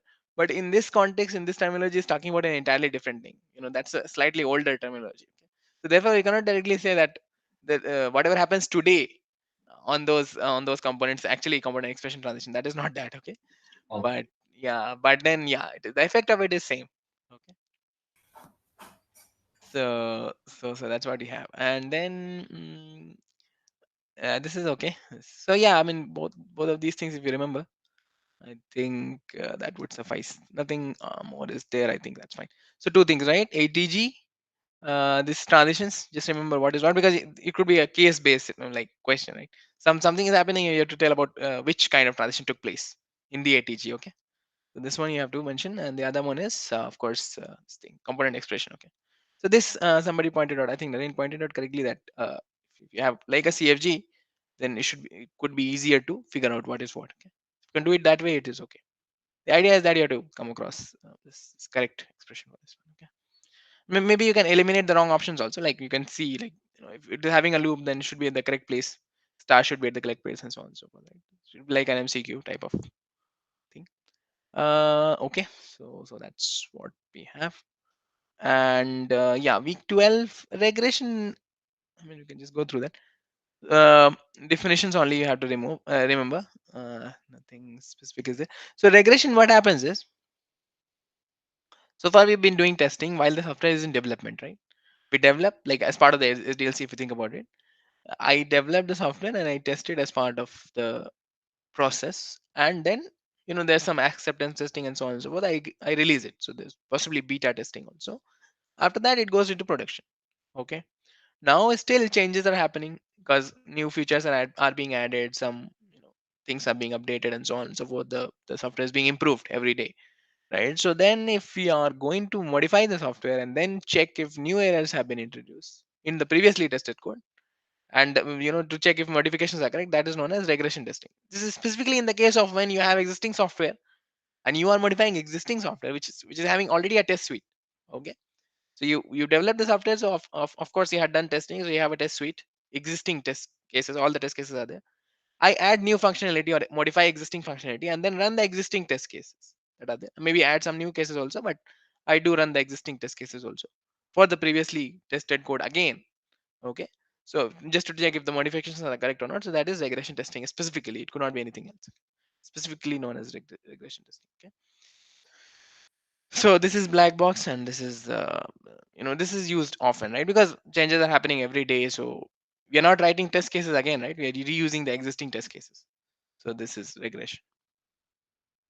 Okay. Uh, right. So it says consider feature A, a website that gives users a menu for searching for a word. This feature is tested with 200 test cases and launched. So you have an existing software program. You're modifying it now. Now this feature is modified, right? So you can. So earlier it was just searching for a word. Now I have filters also, right? Some sort of special searches are also there, and or you can add, right? Either this or that. So we are upgrading it now. We upgraded it, and then we have to rerun the regression. So feature B needs to be tested for working correctly, and regression tested with feature A to ensure that simple search still works. Yeah. Okay. So yeah. So feature A was already there. I added new feature by having filters or yeah, special search maybe. So it is known as feature B. On top of it, I upgraded it. Now feature B is a new feature, so of course we need to test it, right? So we will add test cases for that alone, for this new functionality that has been added, and we will do regression testing with the existing feature A to ensure that the older search still works. That's how it works, right? So and then a subset of 200 test cases for A needs to be chosen. So when you do regression, okay, you could use all test cases that are the existing ones, or you could use a subset also. Okay, in general, sometimes a subset of the tests are used. Okay, so you had a feature, it is implemented, it is launched, you upgrade, and some test cases are there, you change it. Now you check for the new addition. Of course that you have to anyway do, because that is new test cases will be there for the new feature. For the old one, we will use some of the existing test cases to test that, and that is known as regression testing. Okay, Sir, is that but okay? in this context, example and or we are using, Mm-hmm. the test case will be different, no, sir. For example, in the first there was Africa, all the continents were the test Mm-hmm. cases. Now Mm-hmm. I can use search Africa and Australia. So the test case string will be different, no, actually. No. So we are saying we are upgrading it and adding another feature. So it says we could add and or. We are not saying we must add it. So simple search, the older one still works. So if you just Yeah, say older one will work, correct, sir. But hmm, for testing the feature B, we should have and or also in the test case, no? exactly, yeah, that's what I said. So we are adding test cases, new test cases. That is okay. But Feature B needs feature Y. with regards to the older one, you're using a subset. So you had A for which 200 test cases were there when it is first launched for searching for a word. Now I added additional functionality known as feature B. This is additional. This is new. Okay. So for this, anyway, tests are there. Maybe some 100 tests you add for this one alone, for feature B alone, wherein you have for all of them and or. That's okay. That you have. Now, if you want to do complete testing, you have to do regression testing. So for A and B, both you have to test. A and B both you have to test. So for B, it will be new test cases. For A, it will be old test cases. So out of that old 200 old test cases, you are going to select some of it. Subset. Okay, Yeah, okay, got it, subset. sir. That's what you're saying. Okay. Okay. So basically, the idea is that regression testing is when you are doing existing, you have existing program, you're modifying that, and then testing for if the existing implementation works correctly. This will not be applicable when. Can someone point out when it will not be applicable? Regression for some feature. When the When feature you is remove that, delete the uh, feature itself, sir. yeah, exactly. Very good. So that's what. If you remove the feature itself, then that's a we are changing, adding modifications, right? So if the existing functionality is still there, if we say it is there, I mean, if we say existing functionality, we are going to check if existing functionality is working correctly or not. Then that is regression testing.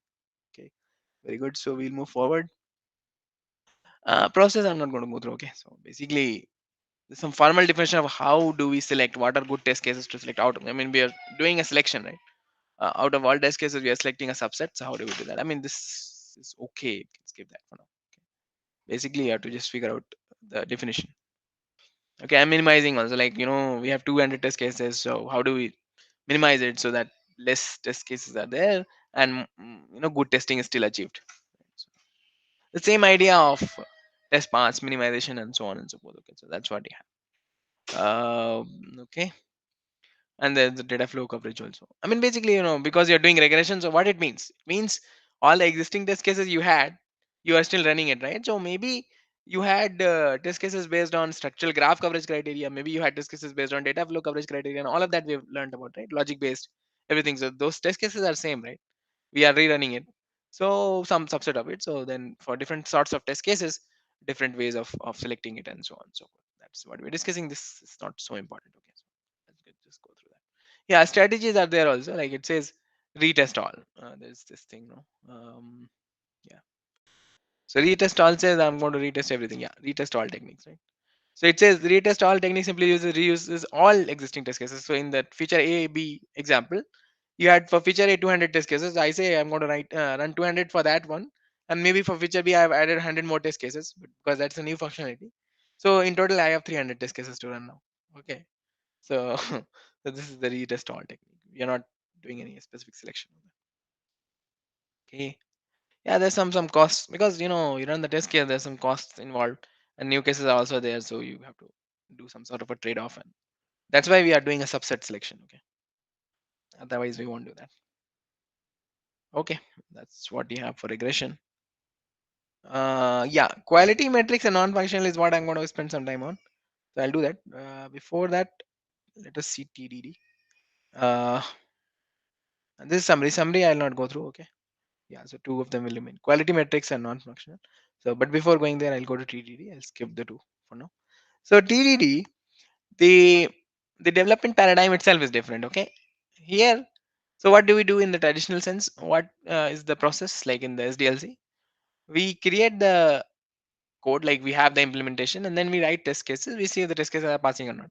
Okay, but here in TDD we do it the other way around. We write the test first. Okay, we say what should happen, because we know what is expected, right? So we write the test, and they will fail. Test will fail, of course, because there's no implementation, right? We are writing the test first, so there's no implementation, and after that we'll implement such that the test is pass. After it is done, we'll refactor the code, meaning we'll improve the code and organize it well. That's what we'll do, and this process is repeated. Okay, this is part of the extreme programming paradigm, and the other sorts of practices, right, wherein it is followed. It is good. It is effective in certain cases, right? So write test and code in small incremental and alternating steps. Alternating steps, meaning you write test, then you write some code, then you again write some test, then you again write some code, and make it pass. Then again you write some tests, then it is failing, right? Then you write code so that those tests are passed, and so on. So you keep on doing that, right? So it says a test case is written first. There is no code as yet, so the test case fails immediately. Just enough code is written so that the test case will pass. My objective is to make the test case pass. That's why it is known as TDD. Okay, and again so on and so forth. So as the core size increases, refactoring is done, meaning you organize it. You follow best engineering practices to organize the code well. This is a normal process that we follow even in development, right? Even during development, we do keep on doing refactoring so that code remains readable, and so on and so forth, right? So but then you might have heard about code smells. So those of you who've done software engineering might know about that, right? So to remove code smells and so on and so forth, right? So that's why refactoring is needed. But then when we do refactor, you have to make sure all original tests are still passing, of course. Okay, this is the TDD approach. So So the code question, smells is the repetition of code, right? not only that, I mean anything which is not good, right? I mean here the good is not well defined. What I'm saying right now, Okay, but not a good practice. yeah, not a good practice. Anything, right? I mean, see, you have constants, right? So you have constants. You could declare it as a static and globally, right? But you're Right. copying the constant several places, right? So if you want to change some place, at some place you have to do it everywhere, right? That's a code smell, right? I mean, Okay. yeah, that's the duplication example, but there are the other sorts of examples also. Yeah, if you are declaring a variable, we have to close that variable to Yeah, memory allocation. yeah, exactly. Yeah, that is one. Yeah, I mean, most of the cases this is done implicitly, but again, so but regardless, so what could be the example of TDD? Like, how could be the question? So, question is in terms of user stories, like what should be done, because we are writing the test first, right? So we should know what is expected. We should know what is expected, and then only we'll write the test. Okay. So this is the expectation. Like this is part of the user story. It says we are having date validation. So what are the requirements? It says date could be taken as input and displayed. Okay. Invalid days should be recognized. Okay. Invalid months can be recognized. Okay. Invalid years should be recognized. Invalid days also should be recognized. Meaning anything that is given in the input, we should recognize it. That is basically a validation task. Okay. Leap years should be recognized. Okay. And so so this is the this is the code for it. Okay. So the questions could be in two ways. Code could be given and you could be asked what is the test for it, because the test requirements are given, right? So you should say what are the test cases for it. And the other way which is asked, and I think that will be the case, I think most of the questions will be like that. You will be given test cases and you will be asked what is the appropriate implementation for that, because we are doing TDD, right? So we'll have the test case first. After showing multiple test cases to you, we'll figure out rather after showing the test cases to you, we'll ask you which is the correct implementation such that that test case will pass. Okay, I think that example we'll see. So these are the implementations, right? But So basically, for answer this question, we should know the code Java. We should know. yeah, Without yeah, knowing, we will not be able to answer this question. yeah. Java certainly you need to know. So for example, these are all implementations. I want to go to the test. Yeah, this one this is test cases, right? Yeah, TD. Yeah. So these are the test cases. So we could give you test cases, right? Now here. So you are going to just look at the test cases, because by test case itself you know what is the requirement, because by requirement, using requirements I made the test cases. Now I need to make these test cases pass because I'm doing TDD. There's no code yet. I have not written any code. This test case is failing now because I've not written anything. Now I want to add something. Now I want to make this test case pass. So you have to figure out actually what are the assertions and how will these assertions pass. Okay, it's a different kind of question. In JUnit, we ask which of the test cases will fail. Multiple test cases are there. We ask which of the test cases will fail, so that that error or fault is uncovered. That's a different kind of question. Here we are saying these are the test cases for the user stories that are there. How do I make this test pass? Because we are doing TDD. It will be mentioned we are doing TDD, so therefore there will be no ambiguity. Okay. So what could be the code then? What could be the correct code? So these are the test cases, but I'm looking for.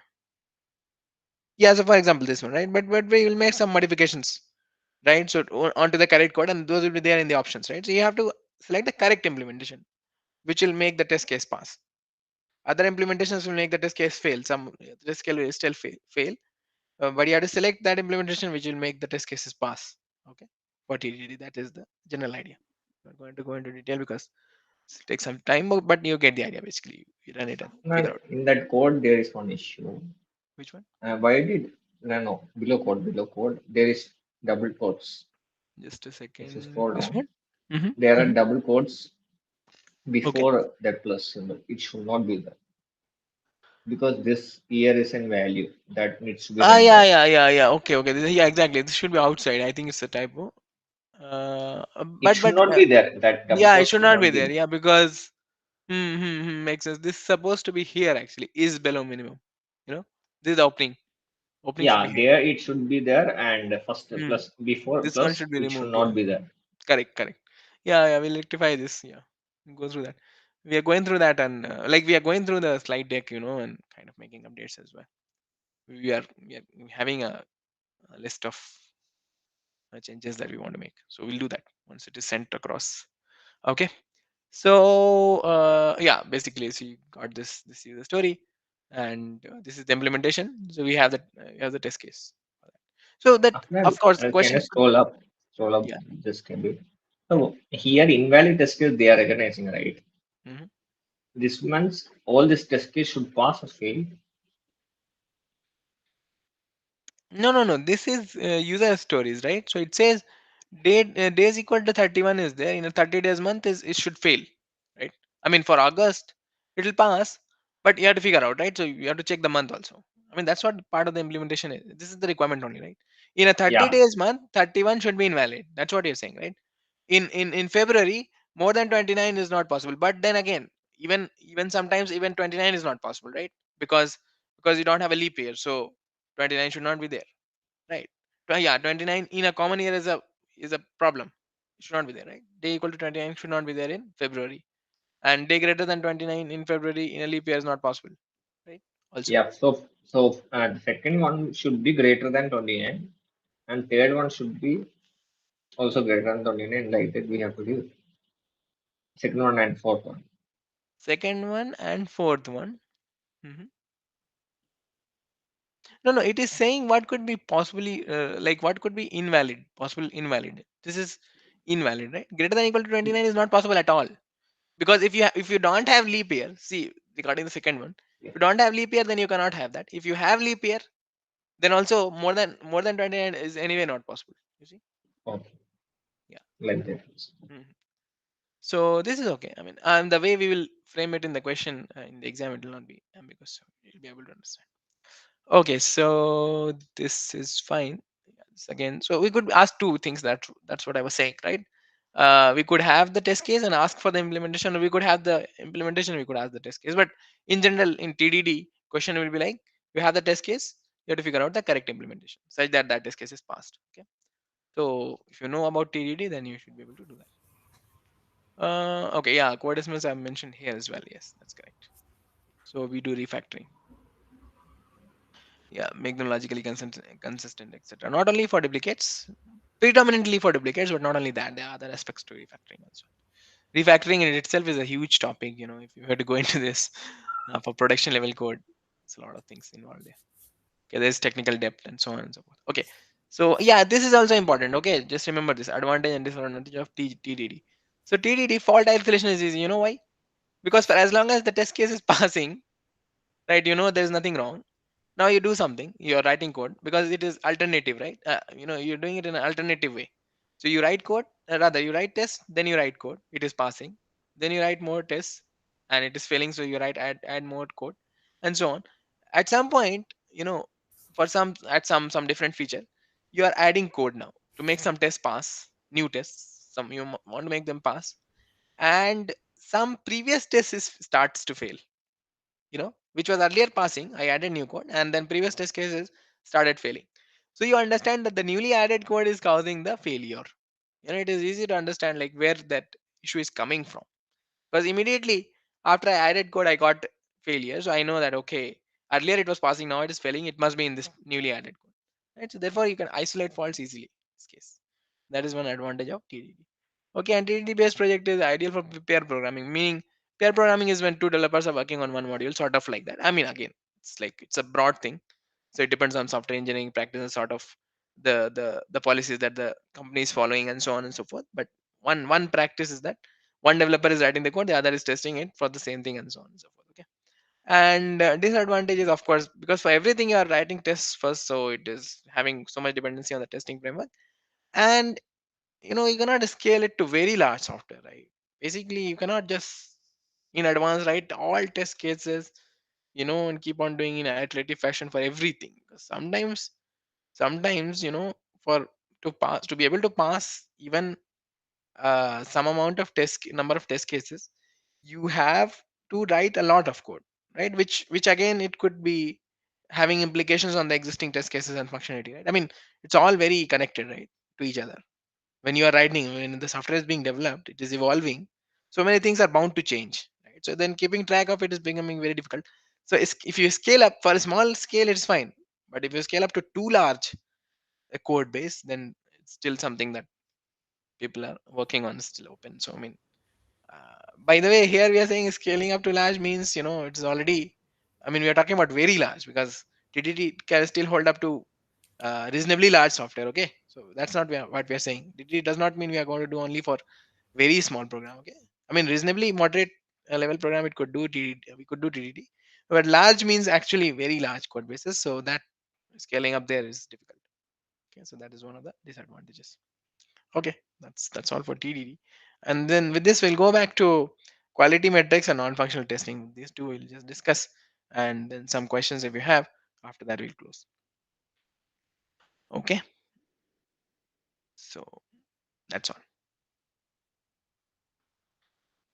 Okay, so TDD is okay. Yeah, so quality metrics and non-functional is remaining. Anything before we get there to quality metrics? Any questions you want to ask? Please go ahead. Okay, I'm assuming it's fine. So we'll go ahead. Now, quality is basically the capability of software product to conform to its requirements, right?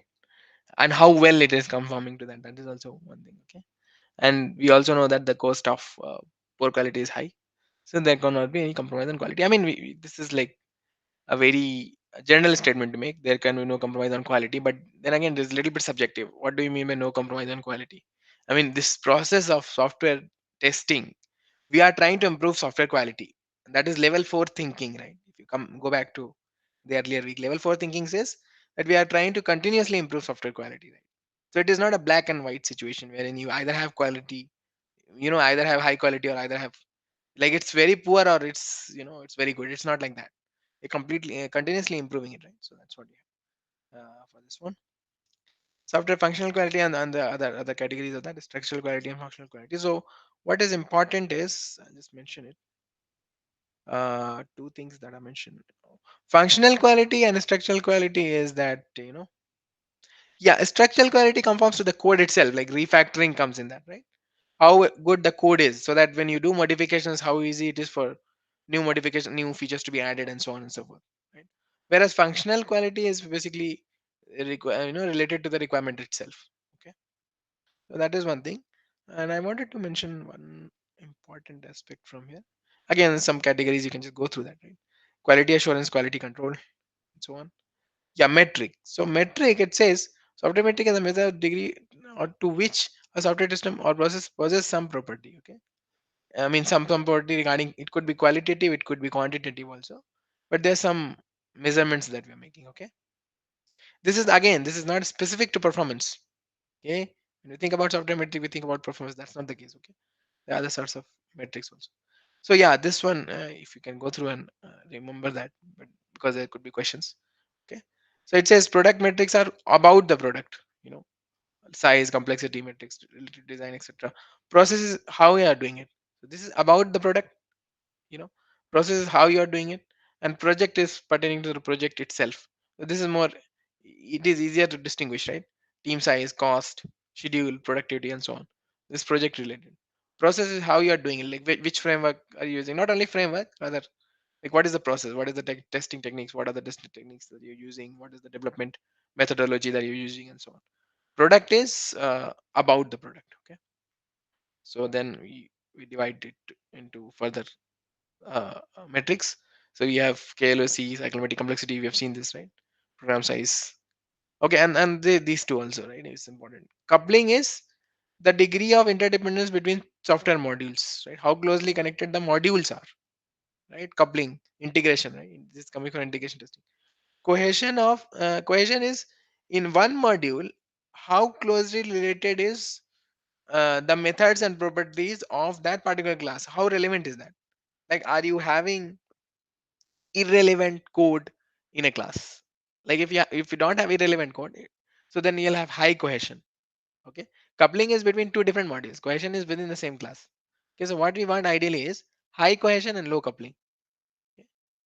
I mean, we don't want high coupling, okay, but we want high cohesion, and coupling should be low. In general, that's what happens, meaning not too much dependency should be there. What will be the unit of measurements, sir, for this? For this one, cohesion and coupling, Yeah. yeah, there are some, right? So you have this one, right? Method hiding factor. We don't have formulas for that, but then you get it, right?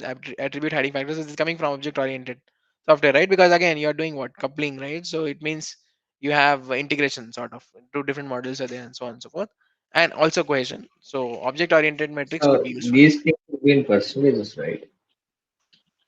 Yeah. I mean, it could be percentages also. It's a factor, right? So it's a relative measure. So it could be like that. Could be in percentages, or it could be other metrics also. Depending on, like, other scales also, depending on how the company is trying to look at that. Okay, because we can do conversions anyway. Right? So we have this. These many things helpful, right? Coupling factor also is there. Inheritance, number of children, like how many classes are there. You keep on doing extensions, right? So many inheritance, weighted methods per class. These are all very important in terms of coupling and cohesion. These two. The object oriented metrics are very important. So this is object oriented software metrics, right? That is these many. Whereas these are quality metrics. So quality metrics also, you have three more categories: product, in process, and maintenance. I'll go through the important ones. So product quality is mean time to failure. Why? because if the product fails, then that is a attribute of the product itself. Like a light bulb fails in 5 years, so it may mean time to failure of that light bulb is 5 years. 5 years it will fail, right? So that is of the product itself. It is not related to the process. Whatever process I use to manufacture that light bulb, it is going to fail in 5 years maybe, because of the product itself. It is like that. Okay. So this is product quality. Defect density is also, this is specific to software. It says number of defects relative to the size of software, meaning how many number of lines you have and how many defects you got per line. So something like that, right? So it is defect density. And issues reported by and related to customers is like number of tickets that you have, right? Customer opening issues and so on and so forth. Okay. Satisfaction, again, this comes into project management, how satisfied the customers are and so on. Okay, so this was product quality metrics. Because see, satisfaction of customers depend on entirely on the product. How which process are you using? It's a different thing, because that's for the industry, that's for the company. But are customers satisfied or not? It depends on the product itself and how good the product is in serving the customers. The process of the product, the business process in the product is a different thing, right? But then the product, like how fast it is, so that is part of the satisfaction of customer. That is product quality, right? From this perspective, right? Now these things are dependent on the perspective at which from which you're looking at. So sometimes it overlaps also. Okay. In process is also having defect density. Okay. Because you're while you are developing, right? And you know the software is being built, you're continuously doing testing, maybe you're doing test driven development and so on and so forth.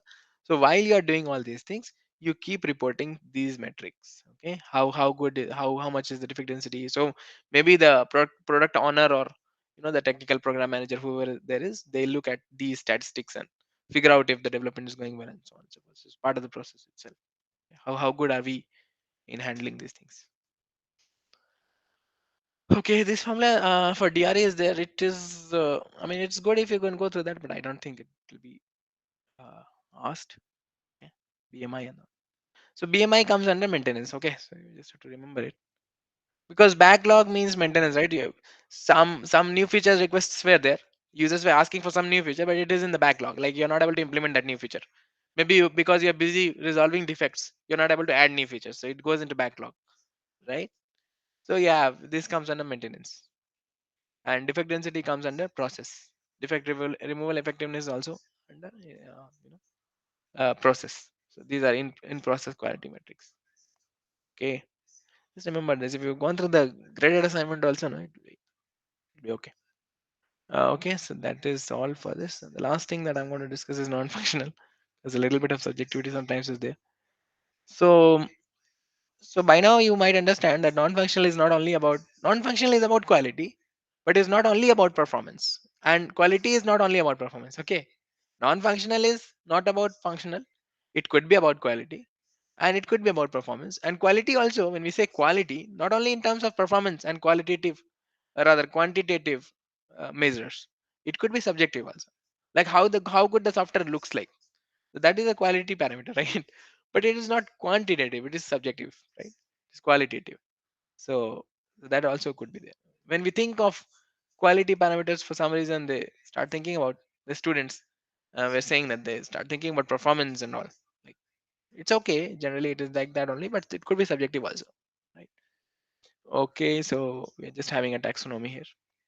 This is okay. I'm not going to go through that because we've seen this earlier also in the earlier weeks. Functional, non-functional.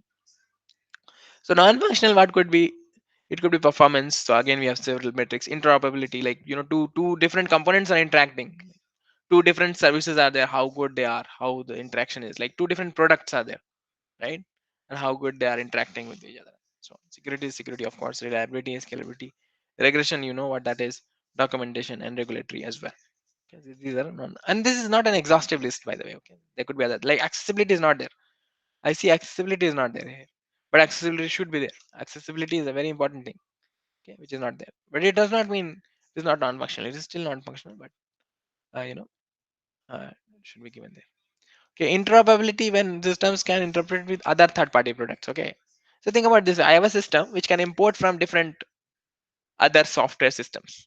Some some information is there in other systems, other products, and I can import from that. Import export is possible. So that is one sort of one kind of interoperability that is there. There could be other kinds of interoperability also. This one sort of is import export. Okay, this could be compatibility testing as well, right? For different operating system, different browsers, different database servers, how is it working? Okay, so there's two things. There are two things in compatibility: forward and backward. Forward compatibility means that if something comes up later, the different browser comes in later. For example, entirely different browser comes in, will I be able to support it? Okay, and backward compatibility means that if my software gets upgraded, will it still support the older data? So I had a software, I created something onto that, right? And I upgraded the software product. Now does it still support the older format? You see, so you have excel files, right? Now excel got upgraded. It can still open the older excel files, right? Created from excel 2000 and so on and so forth, right? So that is backward compatibility because it still supports the older artifacts, right? So like that. Forward is for the future. Security, there are three aspects again. This is mostly it is taxonomy. Okay, so you have to remember some of the definitions. These are important. Okay, so confidentiality, you can think about these terms and relate to. Of course, confidentiality is about security testing only. Integrity, availability also. Okay, authorization, authentication, you clearly know that these things come under security testing. Okay, some examples are given. Reliability testing is, yeah, this is important. Okay, so it says whether the ability of the system to keep operating over specified periods of time. This is reliable. See, the thing is that maybe you have a good software which is is functionally correct. Maybe it is passing the test because it is running also, but it is not running for a long time. It could be, right? Maybe I have a server which some bug is there, some issue is there, so I run it, and after 1 day or 3 days it stops working for some reason always. So I restart it. After 3 days again it stops working. So that is not reliable. Reliable means it could run for long time, right? For specified periods. Okay, it could be several months. Like for this is like availability, connected to availability, SLA. You have SLA, right? So if Google stops working, then that will not be reliable, right? Every now and then. So that's it is reliable because it never goes down like that. Almost never. Right? It always available. Right? So it is reliable. That's what it is. Okay. And scalability is a different thing. So this was reliability. Scalability says that whether it could scale up to its engineering limits or not. Meaning I had a limit, meaning I expect that the user base could grow up to 500,000 users. Okay, so I want to check the limit of this. Is not a stress, by the way. Okay, stress is a different thing. I want to check um, if it could scale up while still being able to respond in reasonable manner. Okay, I expect the response to be correct. Like if there are 100,000 users, the way it is responding, if the users get increased to 500,000 also, like 5 times the usage is increased, the response time is still the same, as if it is within the limit, right? So within up to the engineering limit, up to the, it's not beyond that, but up to the engineering limits. So that is scalability. Okay, that is one thing. And documentation, I'm not going to go through because you understand what that is. Basically, checking if the documentation is correct or not, FAQ and all. Regulatory is one, and regulatory, and then after that we have, uh, yeah, in performance we have two things. One is load, and the other is stress. You have a scalability also, right? So scalability testing was about, when I scale to more users, it should still respond mm, in the right manner, right? When the response time should be within the limit and so on and so forth. But a stress testing is to perform the upper limit capacity of the system. Like beyond this point, it will fail. You see, it is not about scalability. Stress is explicitly saying that I have the at the max. It is at the max. Scalability is defined that okay, I'm going to test up until this limit. Okay, whereas the stress is we are trying to look at the upper limit, as in after if you increase the load after this, then it'll break down. So that is what stress is. So it says also to determine how well the system performs if the current load goes well above the expected maximum. Okay, in scalability we are still doing expected.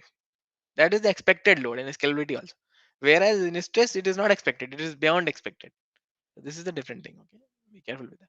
Load testing is basically specific load. So you say that I'm giving a specific load and then testing on that.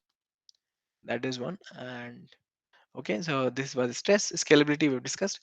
Soak Again, it's a testing for load, but it's a different thing. It says continuous expected load. So I give some specific load, okay, and keep it like that for some time. Okay, keep it like that for some time and see if there's some performance issue that is coming. Okay, is that Soak, we have to remember the soap water, like how much time you yeah, keep soaking the huh, huh. cloths. Yeah, You exactly. put in a bucket of soap water and soak it. How Yes, long it will not tear? Shirt yeah, will not tear. exactly. That is what it is. So, Okay. and spike is easy to understand, right? What happens is that you're going to the expected load. Now suddenly you increase. Suddenly is a very important term here because scalability also we increase the number of users, right? We scale it, but it could be a gradual increase, gradual, right? While you are scaling, whereas in spike it is sudden increase. Okay, so in the graph, if you were to look at the number of users, it will suddenly spike and then come back. That is also one thing. Okay, so it will increase by a large amount, and then we test for it, and then it comes back, or maybe it stays there for some time, but that's a different thing. But sudden increase is there, like immediately you increase. No, it's not a gradual increase. Rather, uh, you know, scalability is like over the period of an year, right? So you launch a product, and users are signing up, right? So over 1 year, maybe you obtain 100,000 users, right? Maybe over 2 years you obtain 500,000 users, but it'll gradually increase. That is how you are scaling up, right? But Spike is saying that one day I had 500 users and tomorrow I increase it to 100,000 users suddenly, and not even tomorrow. Like it's like within a matter of minutes. So I increase it, right? Like that. So this is useful in scenarios where a sudden load is expected in certain cases. So think about results, right? So you have certain examinations and so on, wherein results come in and then you have a spike, sudden spike. So everyone is trying to check their results and so on. So that is like a spike situation. Okay, sudden increase. So this is spike, and I think that's all. I think hopefully with this it suffice. Yeah, that's done. So I request all of you to just go through the definitions and remember that. Hopefully it'll be fine. Okay. All right. So I think with this we can. Thank you very much, sir. Yeah. Thank you so much. Eh, I think we can Thank close you, it. thank you. Thanks. Bye. So tomorrow, Bye. I mean Thursday, it will be the Yeah, general Thursday it'll be a doubt clearing session mostly. So general we are doubt not going. clearing session, Yeah, we are not going to discuss anything. Meaning we are not going to discuss any theoretical aspect or anything from and last slide. day It will be of mostly the question. college. Yeah, it will be the last. I think it will be the last session. Yeah, hopefully it should So, be because after that you have so ended. we'll have fun. Yeah, right.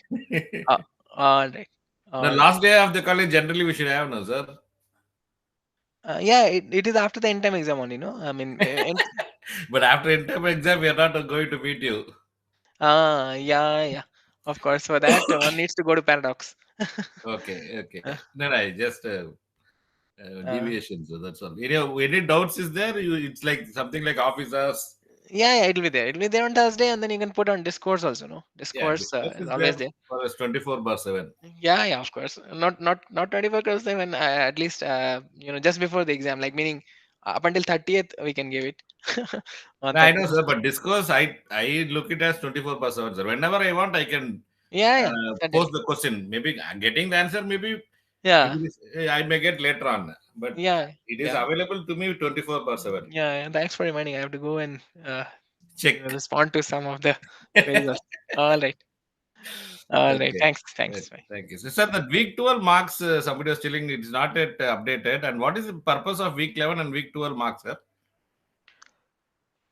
Week 11, 12 marks are included, no? In the final thing, the T score is it not there? I have to look in the grading Not file. there, sir. Not there. Not there? Uh, Oh, I didn't know that. I have to check that one. I will check with the team once. What is I'll there? take this opportunity to just to tell my viewer, like initially there were 12 weeks and the Hmm. best 10 out of the 12 is been taken. But now Yeah. they changed it to first 10 and I don't know what was the reason Oh, they were first. Hmm. first 10 from last Hmm. term onwards, the first 10 weeks only marks are added for the graded assignment Makes sense. 10%, 15%, whatever it Makes is. sense. Makes sense. So if you miss one or two in the middle, then if you We will even do not be it able the to last catch one, up. yeah, we'll not be able to catch it. Okay. I'll convey this concern and then see if something could be done about that. I mean, not Some certainly not in this term, this but term, next yeah, term. Yeah, perhaps we could do something about that in the next time. We'll have to check with the faculty and the course team also. See No, if this they- is for right from foundation to degree level, sir. Now Oh, everyone, that's for everyone. Okay, okay, yeah, all the courses are like this, and okay, the okay. reason behind that no one knows, at least to the students.